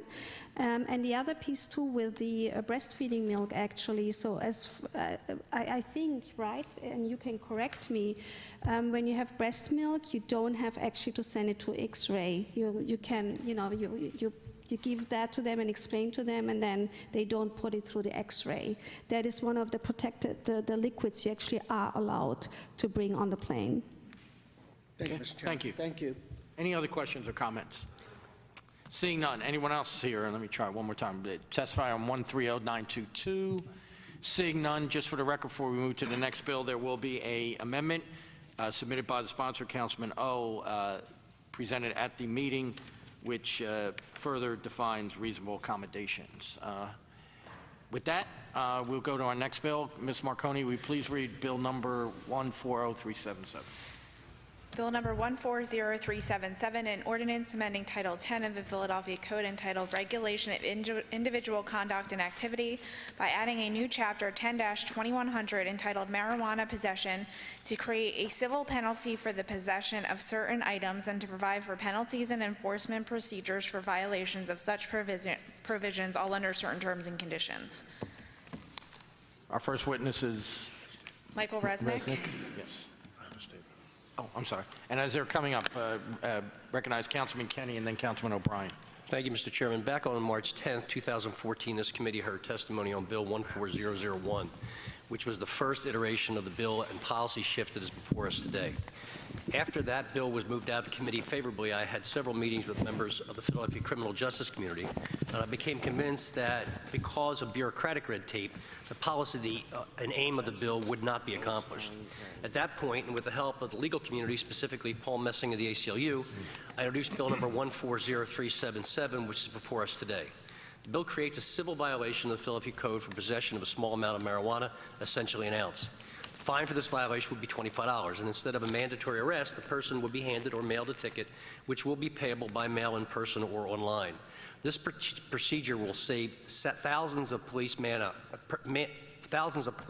officer hours, estimated to be about 17,000 hours a year, which represents 2,100 8-hour shifts where officers are off the street processing people with small amounts of marijuana. And it will save countless young people from trauma of an arrest and the specter of an arrest record that will hamper them from finding employment. As a reminder to all members here, in your packet of information is the copy of the latest report by the ACLU regarding marijuana arrests in the city. The numbers bear out starkly the issues of who is and who is not being arrested for marijuana possession. While I can understand the police department's reasons and explanations for these numbers, I continue to believe we can and should be doing better. I support the police commissioner's efforts to gain approval from the General Assembly to lower this offense at the state level to a summary offense. In fact, all the issues that the administration have raised with this bill would also be faced by the police if there were a change at the state level.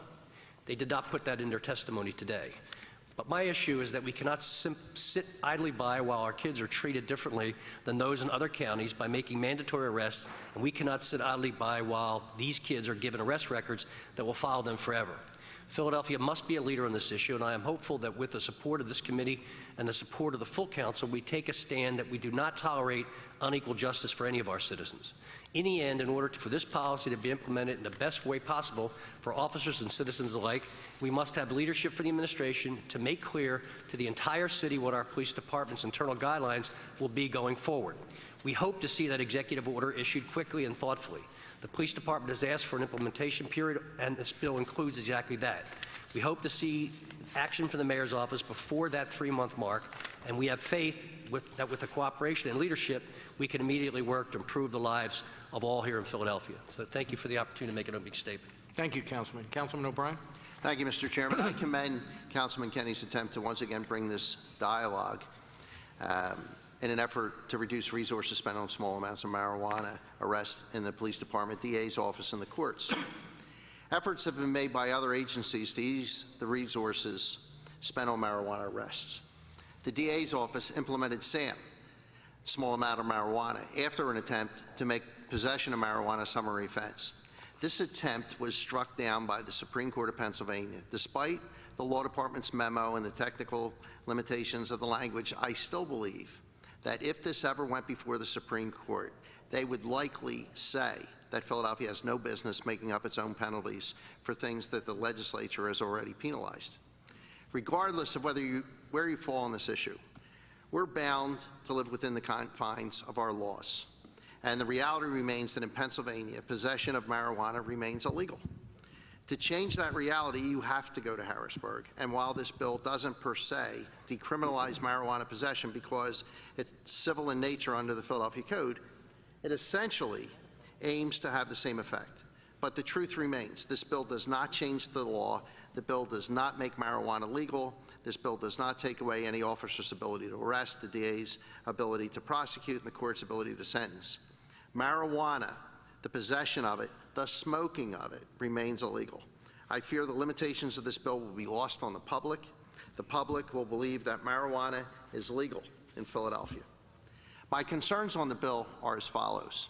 The impact on police. Will the police be put in an awkward position to decide who to arrest and who to issue a ticket to?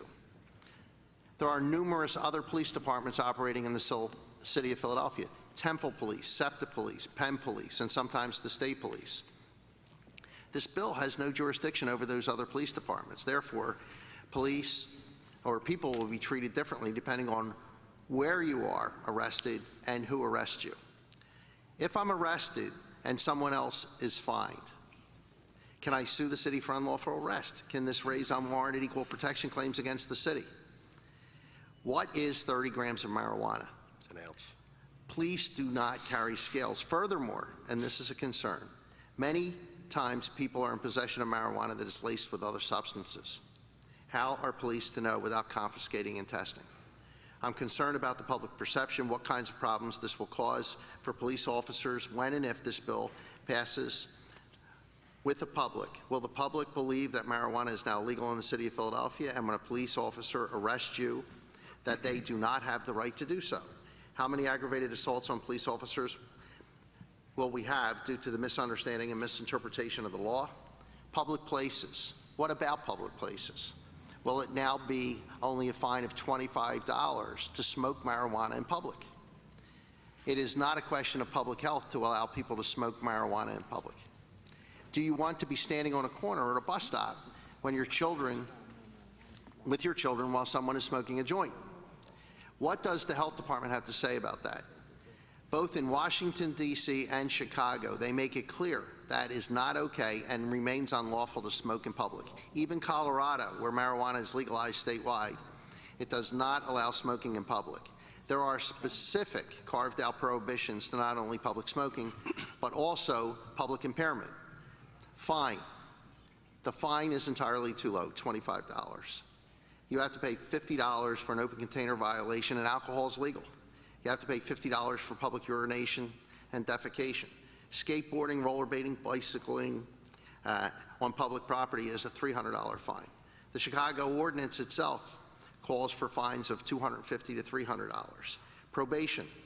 What about people who are on probation and the judge specifically orders that they do not possess or consume any controlled substance? How will the judge know that this person was fined $25 for violating their order? Police officers do not have the capability to know whether someone is on probation from the street.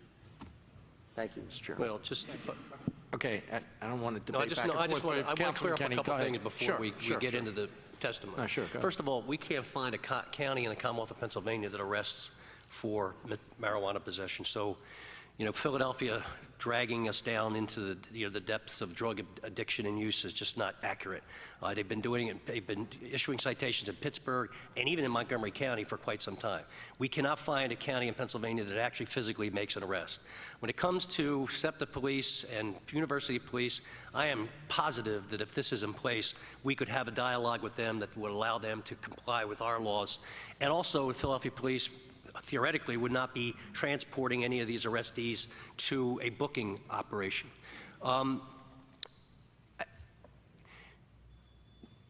We are behind in our technology when it comes to our police. We have not invested in the technology necessary for them to do their jobs, as well as someone gave me an example of a summer police officer in Wildwood has the ability to find out if you're have a want or a warrant or have any other issues relative to their stopping and frisking you.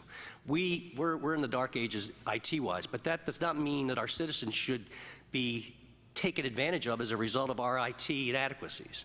I think that the real leadership on this should come from the mayor. There should be an executive order. The law department, believe it or not, for the first time I think in my career, the law department actually agrees with us.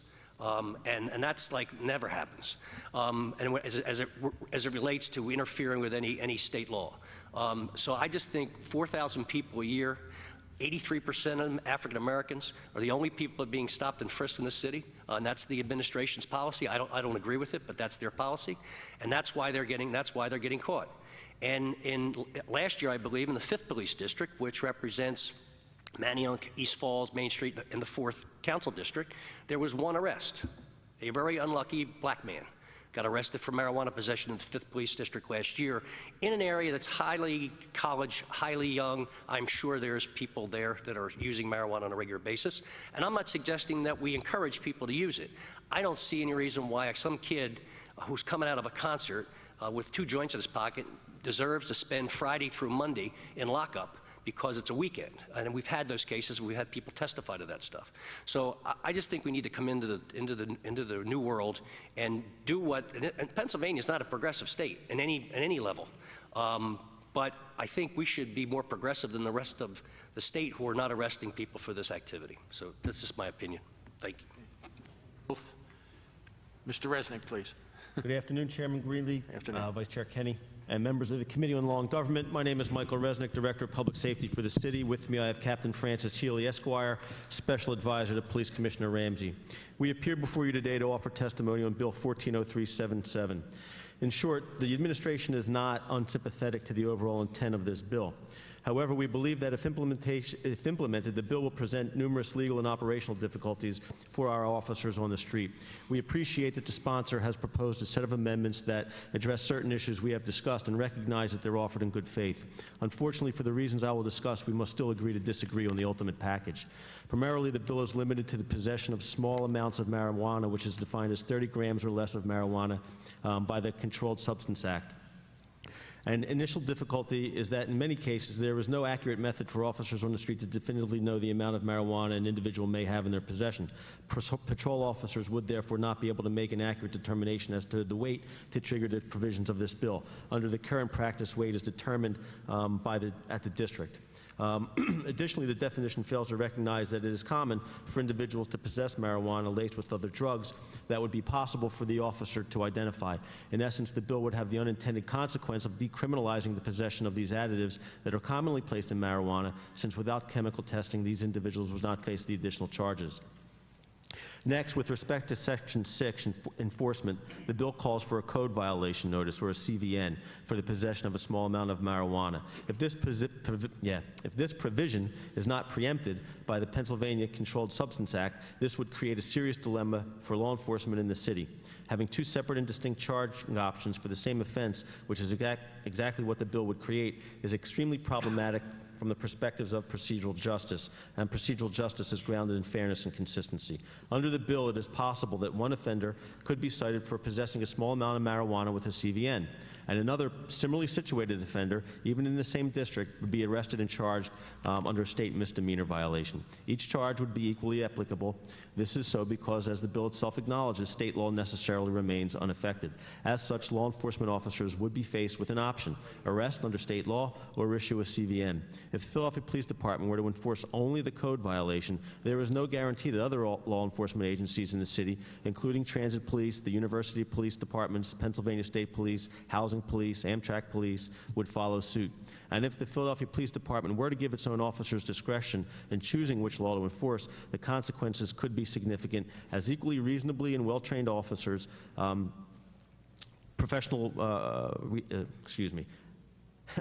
The consequences could be significant as equally reasonable and well-trained law enforcement professionals make decisions in widely varying circumstances. Consistency and fairness are the hallmarks of procedural justice, and allowing or creating such a dichotomy of possible outcomes for the same violation is simply unfair. For example, if the bill were to pass, it is entirely possible if the Pennsylvania State Police, or SEPTA, or the Housing Authority Police Department and the Philadelphia Police conducted a joint operation and stopped 2 individuals for smoking marijuana, one individual could receive a CVN from the police department, our police department, and be released, while the other stopped by the other law enforcement agency would be arrested and charged with a misdemeanor. Imagine the reaction of the community who witnesses the disparate treatment. There is no procedural justice in this scenario. Finally, we are left with the operational reality that in order for enforcement of any kind under any legal regime to be meaningful, individuals stopped on the street must be properly identified. This is so regardless of whether the city's code violation, civil code violation, or the state misdemeanor is being enforced. Philadelphia Police Department is considering its options for accomplishing positive identification on the street without bringing the individual to the station. However, this significant operational enhancement cannot be accomplished overnight. Having noted our significant issues, I would nonetheless acknowledge the substantive discussions that have taken place between the administration and the sponsor's office on this issue. And I'd like to thank the sponsor and his office staff for the opportunity to engage in this continued dialogue. We appreciate the amendments that were offered, and this concludes our testimony. We'd be glad to offer answers to questions at this time. Thank you, Mr. Resnick. Councilman Kenny? Thank you. Mr. Resnick, could you tell me how many times the Philadelphia Police, along with the state police, conduct joint operations to see what people are carrying on their person, as opposed to what normal drug investigations are like? Is they set up a network, they get people to flip, and they go and grab big amounts of marijuana or other drugs. But let me finish. I mean, so I've never seen a circumstance where a state police officer and a Philadelphia police officer will be stopping and frisking a 20-year-old African-American male. If that's our joint operations, we should be doing something else. That's not what I was referring to, Councilman. I was referring to like Operation Pressure Point, where the city of Philadelphia, along with our other law enforcement partners on the federal and the state level, went out and they did, larger scale operations. But you would come, a situation would arise where an individual would be stopped, and if that person was to be frisked, depending on the officer who stopped them and did the frisk, if it was one of ours, Philadelphia officers, opposed to from another agency that didn't have to follow the city code violation, we would have disparate treatment. Do police on our street now use discretion? Certainly. Every day. It's part of their job, I Every guess, is day. to use its discretion. So Sure.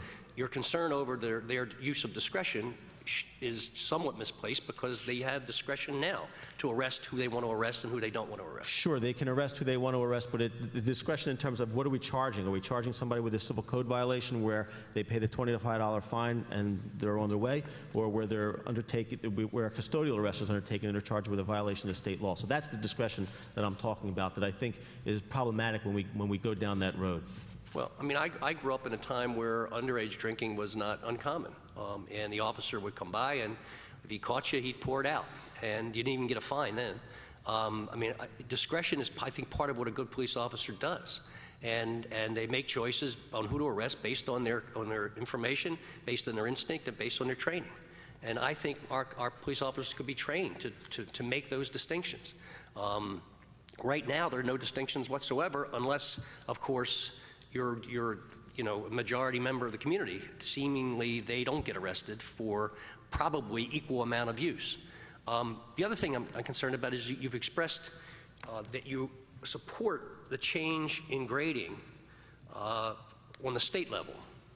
Doesn't that give you the same operational difficulties you have now? What makes, if Senator Stack's bill passed today, we would have the same operational problems. We would have to retrain, and do what we have to do to comply with state law. Why is it different? No, I wasn't saying that all of these are insurmountable. Yeah, there'll be difficulties, and yes, there'll be challenges. But if Senator Stack's law passes, every officer on patrol will be enforcing the same law. It's not as if they would be able to pick and choose. Sure, there would be difficulties with respect to the weight issue. Sure, there would be issues with respect to is the marijuana laced with some other substance. I would imagine under those circumstances we would ignore that. But it's not as if his law or his bill does not have issues for us. Those issues would be overcome.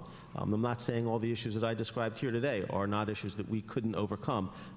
But I think the larger issue is you have two schemes to punish people, essentially, and one is de minimis with a $25 civil fine, and the other one constitutes an arrest.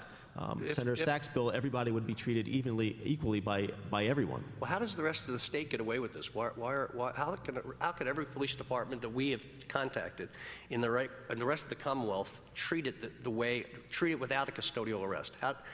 How do they get away with that? I mean, and why are we not leading as opposed to dragging our feet behind? I don't know. I haven't polled every other police district in the Commonwealth. We've called a lot of them. I know that what they do in the counties surrounding Philadelphia, I think it's Montgomery County, they don't charge under the state law. They give people disorderly conduct. Well, that's what they're charging. How do they have that authority? They don't. They don't? They don't. Well, who's suing? I mean, we've talked a lot about lawsuits, and Councilman O'Brien is concerned about some. I mean, you tell me that somebody who gets a $25 ticket is going to sue because they weren't charged with the state law? I mean, who's the plaintiff here? I mean, when you worry about going to the state Supreme Court, I mean, I would think they would have enough sense to recognize what everybody's trying to do. And if you think we're ever getting statutory relief out of Harrisburg, we'll be getting the school funding formula changed before that happens. They're not exactly very helpful to us in a lot of different ways, and I suspect will not be helpful in this way either. So I just believe, honestly, that we don't really have to be here. You could leave here today and have the mayor issue an executive order and have the police commissioner write directives that told his officers what they should do and how they should conduct themselves, and I think this would all go away. The reason that we're here, frankly, is because of all the flack we got on the first bill, which we went through the Criminal Justice Advisory Board, and they gave us a myriad of problems that they, in my mind, probably could have dealt with but didn't want to. So then we go to the next, which takes them out of it, and there's still problems. I think the problem is carrying an arrest record around with you for probably most of your life when you make a dumb mistake as a 25-year-old. And I think that is more obnoxious than anything else we're concerned about here. So, that's it. Thank you. Any other questions or comments? Councilman O'Brien? Mr. Resnick, how many other departments are there in Philly? I named some, you named some other. How many are there? Drexel, Temple, University of Pennsylvania have police departments. The SEPTA, obviously the transit police. Amtrak has a police department. The Housing Authority has a police department. And, you know, the Pennsylvania State Police operates in the city of Philadelphia. And I the think feds, obviously. And I think we're all in agreement with Representative Kenny, and we empathize with his frustration in trying to get to where we want to be. And I do fall down, because I spent so much time in Harrisburg, on the fact that the remedy does lie there, and it does frustrate these other efforts, as evidenced by the fact that there was an attempt to make this a summary offense, but the Supreme Court chose to intervene in Philadelphia's attempt to do just that. So I really do believe that that becomes problematic. But we do not have the capability in the police cars to identify someone, do we? As if we make an arrest. Not immediately, no. And so they don't have access to JNet. But hypothetically, I'm looking at another issue that arises with these separate jurisdictions.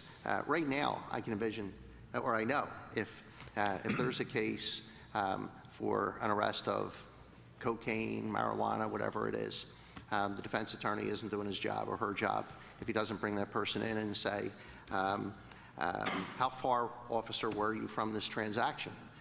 Or did you see the exchange? And did you see the people purchase the marijuana? And further, did you go and interview all those people that purchased it, or did you just get my guy? I just think the last question is going to be, or did you arrest that individual not because of the circumstances at hand, but because you pulled up on JNet that this person had 8 other arrests?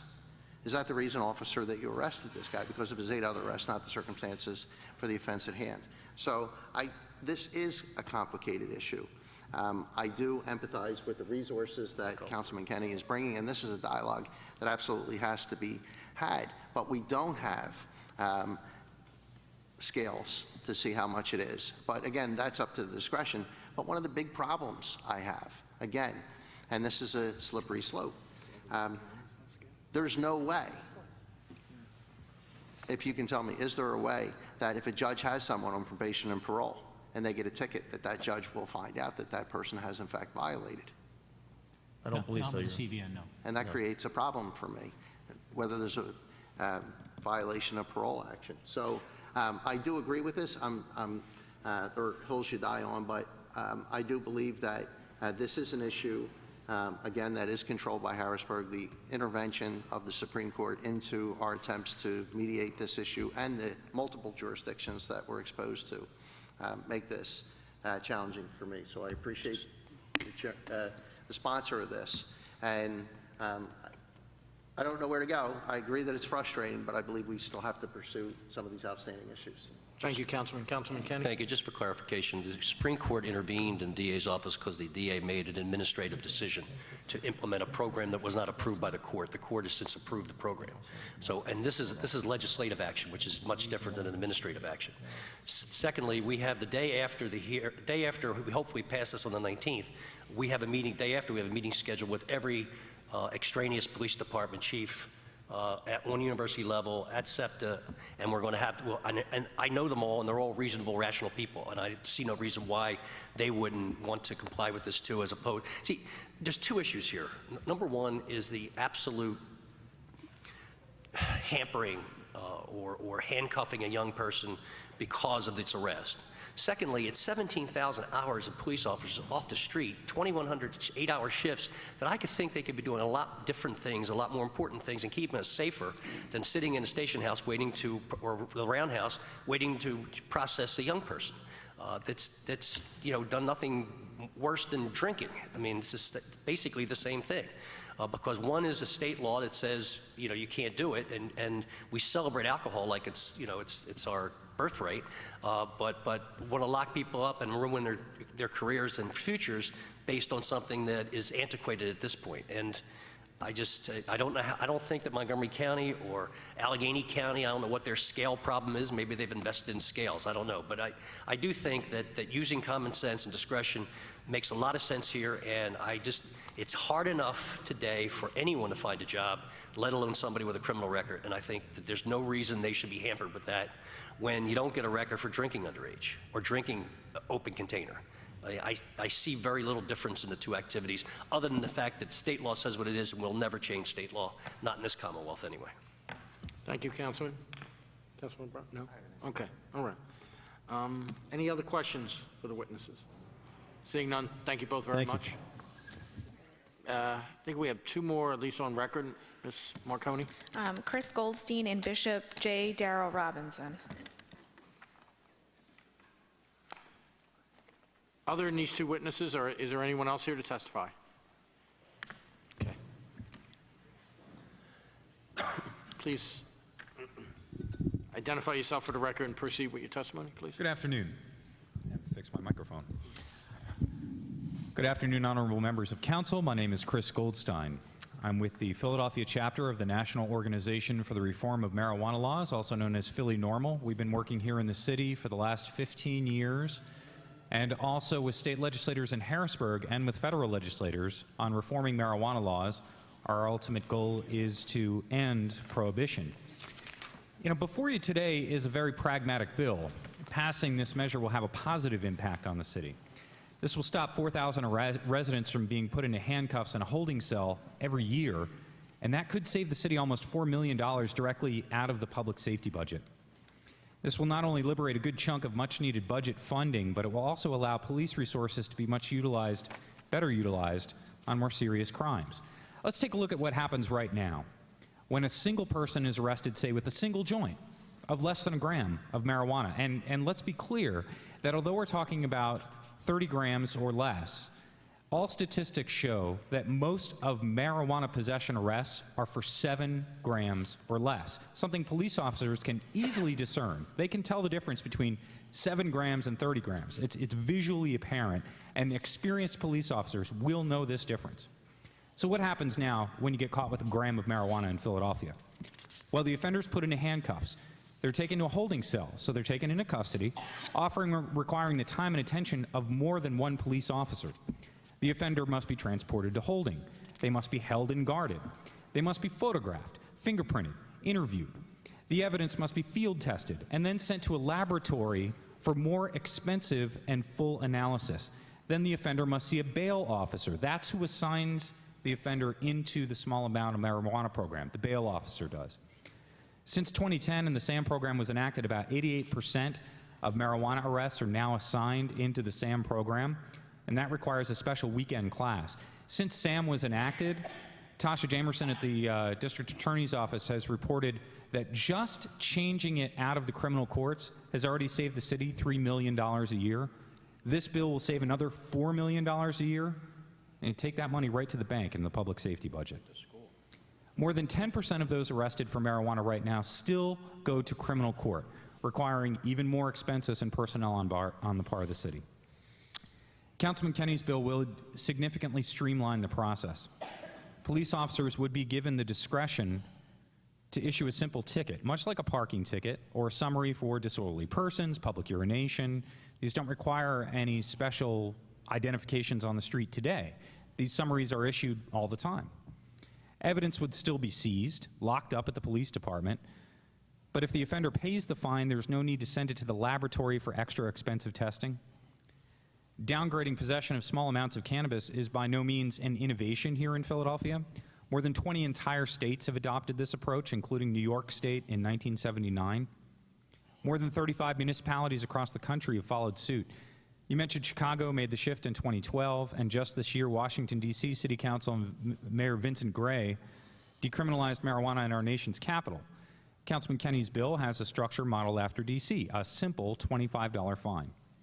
So instead of paying $3 million a year to arrest 4,000 people, the city could be netting a profit of, say, about $10,000 a year.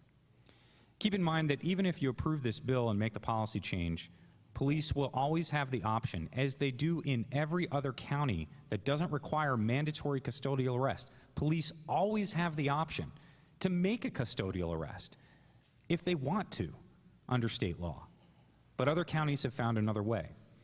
The bill before you also takes note of the disturbing racial disparity regarding current marijuana arrests here in Philadelphia. And for the last 6 years, we at Philly Normal have produced a report detailing these statistics. We utilized data directly from the Pennsylvania Uniform Crime Reporting System. This is one of only 2 public crime information databases available to the public, Pennsylvania and Oregon. Here's the breakdown. In 2012, this is the most recent year available. There were 3,709 adults and 563 juveniles for 4,272 total arrests on the offense of just marijuana possession. 3,052 of these arrests were black residents. 629 were white residents. 5-to-1 ratio. About 90% of the arrests were men. The bulk of the arrests are men 18 to 34 years old. You know, I ran a comparison of other drugs just to see if this was maybe something that happened across drugs in the city. You know, the offense for opium and cocaine is combined, so all heroin arrests, all powder cocaine, all crack, it's all in one category. In 2012, opium, cocaine combined again, there were 4,256 adults arrested for those drugs, but the racial breakdown was about even. 2,155 black residents, 2,074 white residents. I compared other crimes. Honorable council members, there isn't a single other offense in the Pennsylvania Uniform Crime Reporting data for Philadelphia that shows the racial disparity of marijuana arrests. This represents a unique issue that demands your attention and careful policy changes. Young black men in our city are facing harsh treatment for something that is now perfectly legal, or at least a civil penalty, in many other places, a majority of them actually. Moreover, Philadelphia's policy of mandatory custody isn't replicated in any other county in Pennsylvania. Yes, police can arrest people, but they don't. The mandatory handcuffs, that's what's unique here in Philly. So other officers have the discretion to issue a summary, avoiding the cost and time we incur here. We've met with members of the Philadelphia Police Department and Mayor Michael Nutter's administration, including Mr. Resnick, since 2009. We appealed to them to make this change on their own. So far to no avail. Since we've been engaging with city government, let's make it clear that these numbers don't stop. Since 2009, we've seen more than 20,000 residents, our families, our friends, our neighbors, arrested, put into handcuffs, locked up, and nearly 30 million tax dollars spent needlessly on this overly harsh policy. Something we've also pointed out at the meetings, you know, downgrading the penalties for marijuana possession will improve the relationship between police and the community. There is a terrible culture of don't snitch. If residents don't fear being put into handcuffs for smelling like marijuana or having a dime bag in their pocket, they may be much more willing to speak with police about a more violent crime they just witnessed in their neighborhood. Honorable council members, there are bills in Harrisburg, Senator Stack's bills. There are bills to authorize medical marijuana. We're testifying there tomorrow in front of the PA Senate Law and Justice Committee. There's even a bill to legalize and tax marijuana here in the state, akin to Colorado. And we're all aware of the active national debate. But that's why this change here now, today, is so prescient.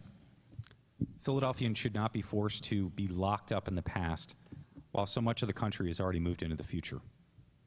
Marijuana consumers of all colors are hardworking, productive members of our community.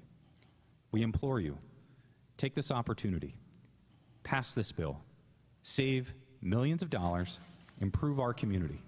Let's move forward in Philadelphia, a city that represents the heart and soul of freedom and racial equality in all of America. Thank you.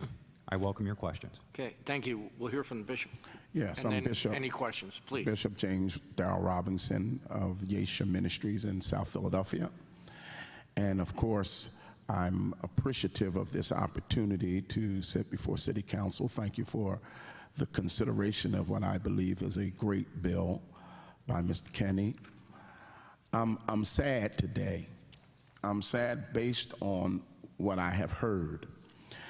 And so forgive me for the tenor and the tone of what I'm about to say.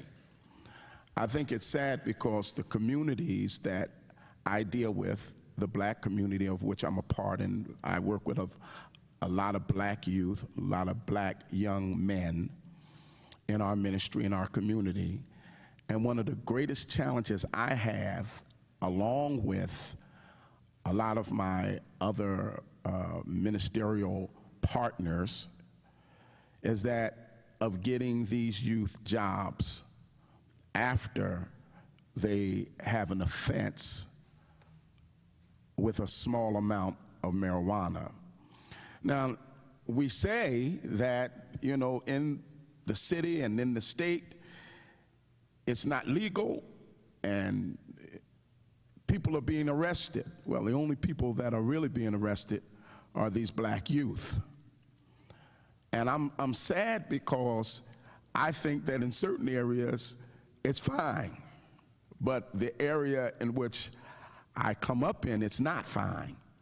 And I think the tragedy is that even today we have to go through all of this, these statistical information. Listen, the police know what a small amount of marijuana is. I mean, the fact of the matter is, these disproportionate numbers are horrendous. I can go to any university on any weekend, and I could carry these police officers that arrest young youth that look like me. I can go to any of the universities and take them to some of the frat parties and houses, and guess what? Plenty of marijuana. And they're not being arrested, though. Not only are they not being arrested, if law enforcement comes around, they don't even pay attention to it. They say, quiet down if there's some disturbance, but they don't even pay attention to it. This is my own experience. Why?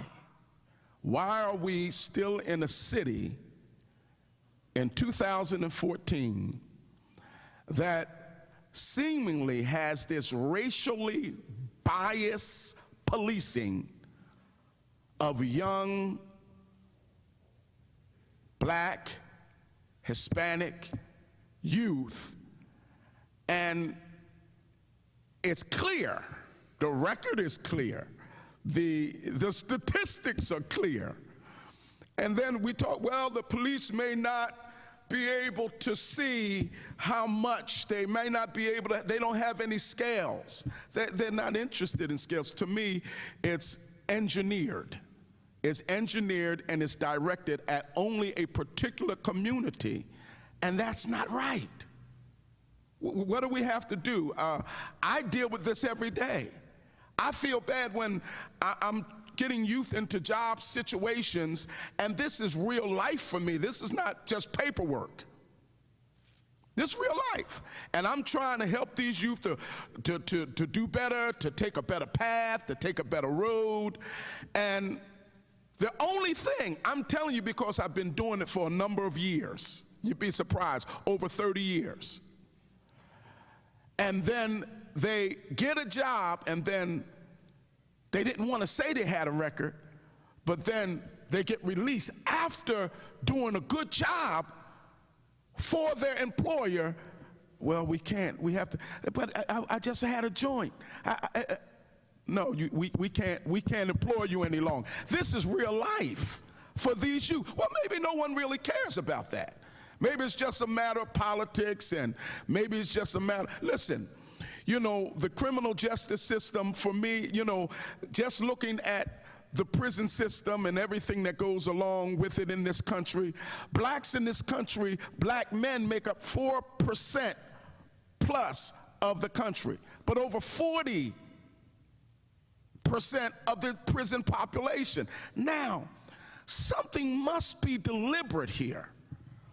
And so, again, I ask you to forgive my dander and my tone, but it's hilarious that we are really talking about police officers in the city of Philadelphia that involve themselves, based on the laws that they're giving, in this racially biased policing that takes our youth, black youth in particular, and put them in situations that make it impossible for them to go on and live a productive life because they can't get a job. Trust me, just by the fact that they're black, guess what's going to happen? The employer is going to run a check on them, just for that fact alone. When other counties, and I'm finished, I don't want to get on my pulpit here, other counties experience the, okay, y'all put that out, don't worry, just quiet down. But my sons have to worry, if they have, and I don't encourage weed smoking, I'm not even for the legalization of it. But let's just be fair. Can we be fair? That's all I want to, that's my question. Thank you, Bishop, and Mr. Goldstein. Just a quick question for you, Bishop. Over those many years that you've been helping people try to get employment, give me a rough estimate of how many people you think lost a job because of the situation we're talking about here. Wow. Just, Let's put it in I can't even, it's so many until it's just, in 30 years. And we're actively involved with many groups in the city of Philadelphia, many church groups, and there are some employers that will hire those that have records, but it's awful. I can't even really come up with a number, to be honest with you. I'd have to sit down and pull out a calculator, get my CPA to the table. It's unbelievable. Now, I understand, and honestly, that was, just in my opinion, one of the best arguments for Councilman Kenny's bill, that to think, and I know people that I've referred through City Council try to help get jobs, and the same situation bounce back, and it does. I agree. And what It's not alternative fair. do they have when they can't get a job? When on the street they have to survive, what are their alternatives then? So what are we leaving them? What then do we leave them to do? What's their alternative? I understand. Thank you. Any other questions or comments for either of these witnesses? Seeing none, I guess it's, oh, I'm sorry, Councilman O, please. I have a question, and I know passions are high, so I'm just calming it down. I have a question. Because I do understand what you're saying, and I did follow the point where you're saying you're not for the legalization of marijuana in the United States. Is that correct? Yeah, you heard that. Okay, so, I do express just a little concern, or maybe a lot of concern, not about this bill in particular, but in 2007, the United States, the purchase of marijuana was about $113 billion. And that is related to about 5,000 murders. We are a big consumer of marijuana, and as a result, we have marijuana grown around the world. And in Mexico alone, because of the illegal production, exporting, packaging, criminal organizations, there's about 5,000 murders related to marijuana, heroin, and other drugs from the Mexican drug cartel. And so if it is not illegal in the United States, and we are allowing people to purchase more illegal substances, particularly from other countries, poor countries around the world, how do you justify that type of an idea? Well, and talking directly to Yes, me, right? yes. Yeah, well, first, I don't want to confuse the issues here.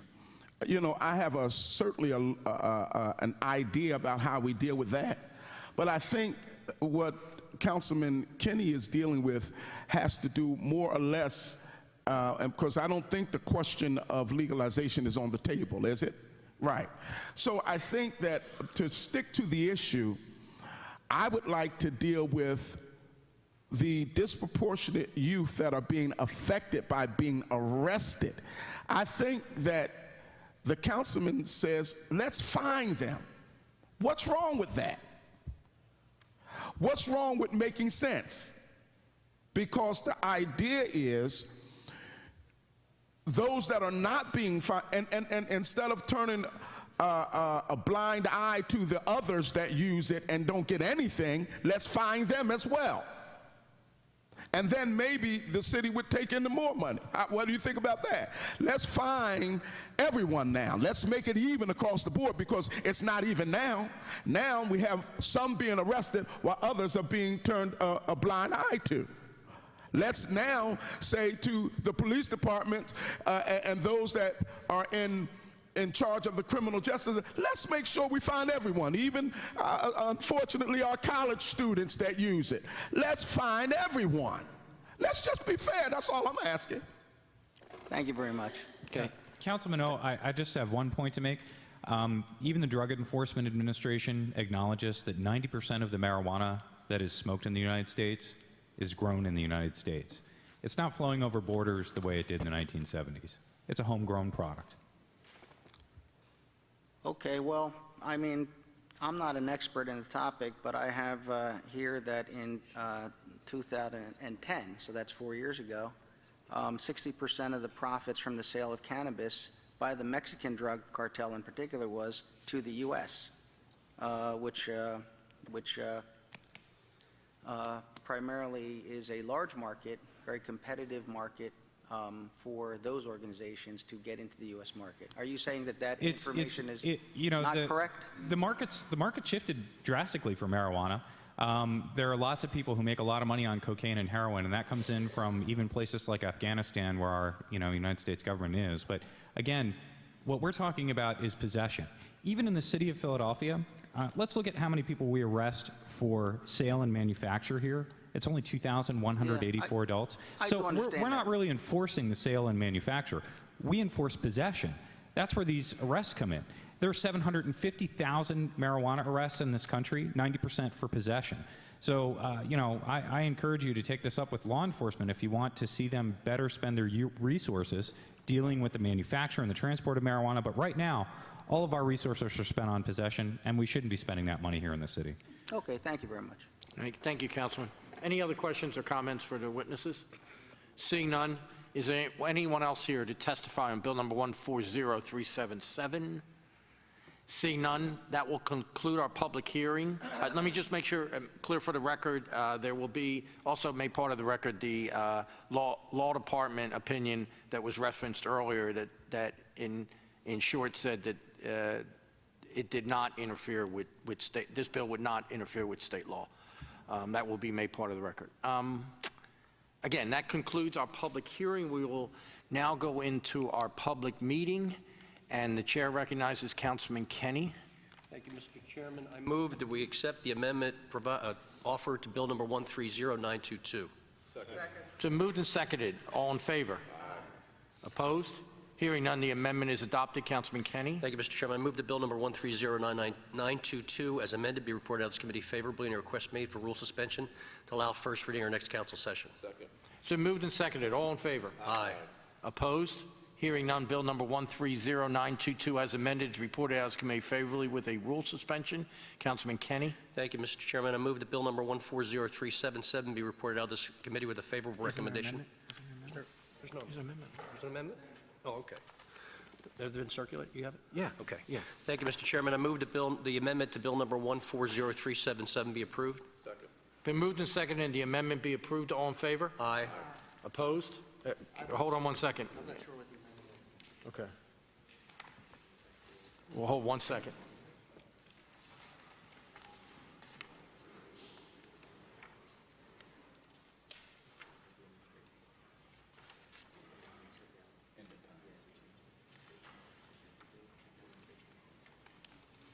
Okay.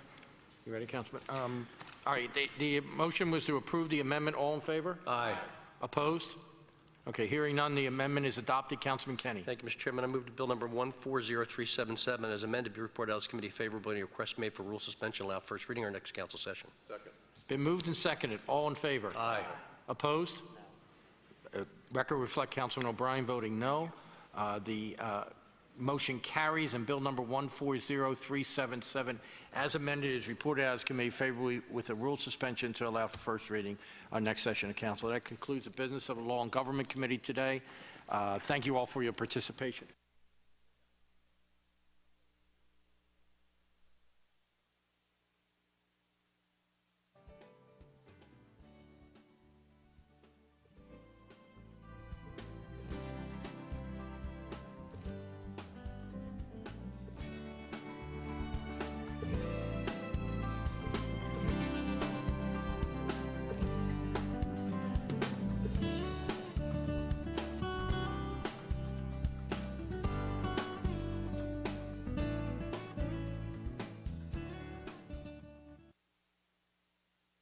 Have your attention. This is the recessed hearing of Bill number 140347 of the Committee on Rules. We have reestablished a quorum. Councilman Kenny, Vice Chair of the Committee, Councilman Heenan, Councilman O'Brien, and Councilwoman Bass. For the record, Ms. Marconi, will you please read the title of the bill again? Bill number 140437, an ordinance to amend the Philadelphia zoning maps by changing the zoning designations of certain areas of land located within area bounded by Powelton Avenue, Lancaster Avenue, 37th Street, Warren Street, 36th Street, Filbert Street, and 38th Street, and by revising use and dimensional regulations in the area of the city under certain terms and conditions. And the record will reflect Councilwoman Reynolds Brown, member of the committee, is also present, as is Councilwoman Blackwell. Councilwoman, you wanted to make a statement? Councilwoman Blackwell. Much, Mr. Chairman. This has been an arduous process, as all of you know. The community and Drexel have agreed that we ask that this be reported out with the suspension of the rules today, but that will give us time. We're still in negotiations with regard to height and density, with regard to parking, and with regard to possible school-related issues. So we're not there yet, and these are the toughest issues. But they've agreed to continue working and negotiating, so we hope that by the next time we meet, we're hoping tomorrow, Wednesday, that we may have these issues resolved so that we can move forward. But everyone in good spirit and in good faith is willing to negotiate, and so they are prepared to move it out with the suspension. Thank you. Thank you, and members of the committee, and Mr. Chairman. Okay, thank you, Councilwoman. Thank you for your efforts and everybody else's as we're working on this really important issue. Are there any questions or comments, members of the committee? Seeing none, that completes the committee hearing. We will now go into a public meeting, and the chair recognizes Councilman Kenny. Thank you, Mr. Chairman. I move to Bill number 140437 report out of this committee favorably. And the record reflect Councilman Good is also present. It's been moved and seconded. All in favor? Aye. Opposed? Hearing none. Bill number 140437 is reported out as committee with favorable recommendation. The rules of council are suspended to allow for first reading at our next session of council. Thank you all very much. See you.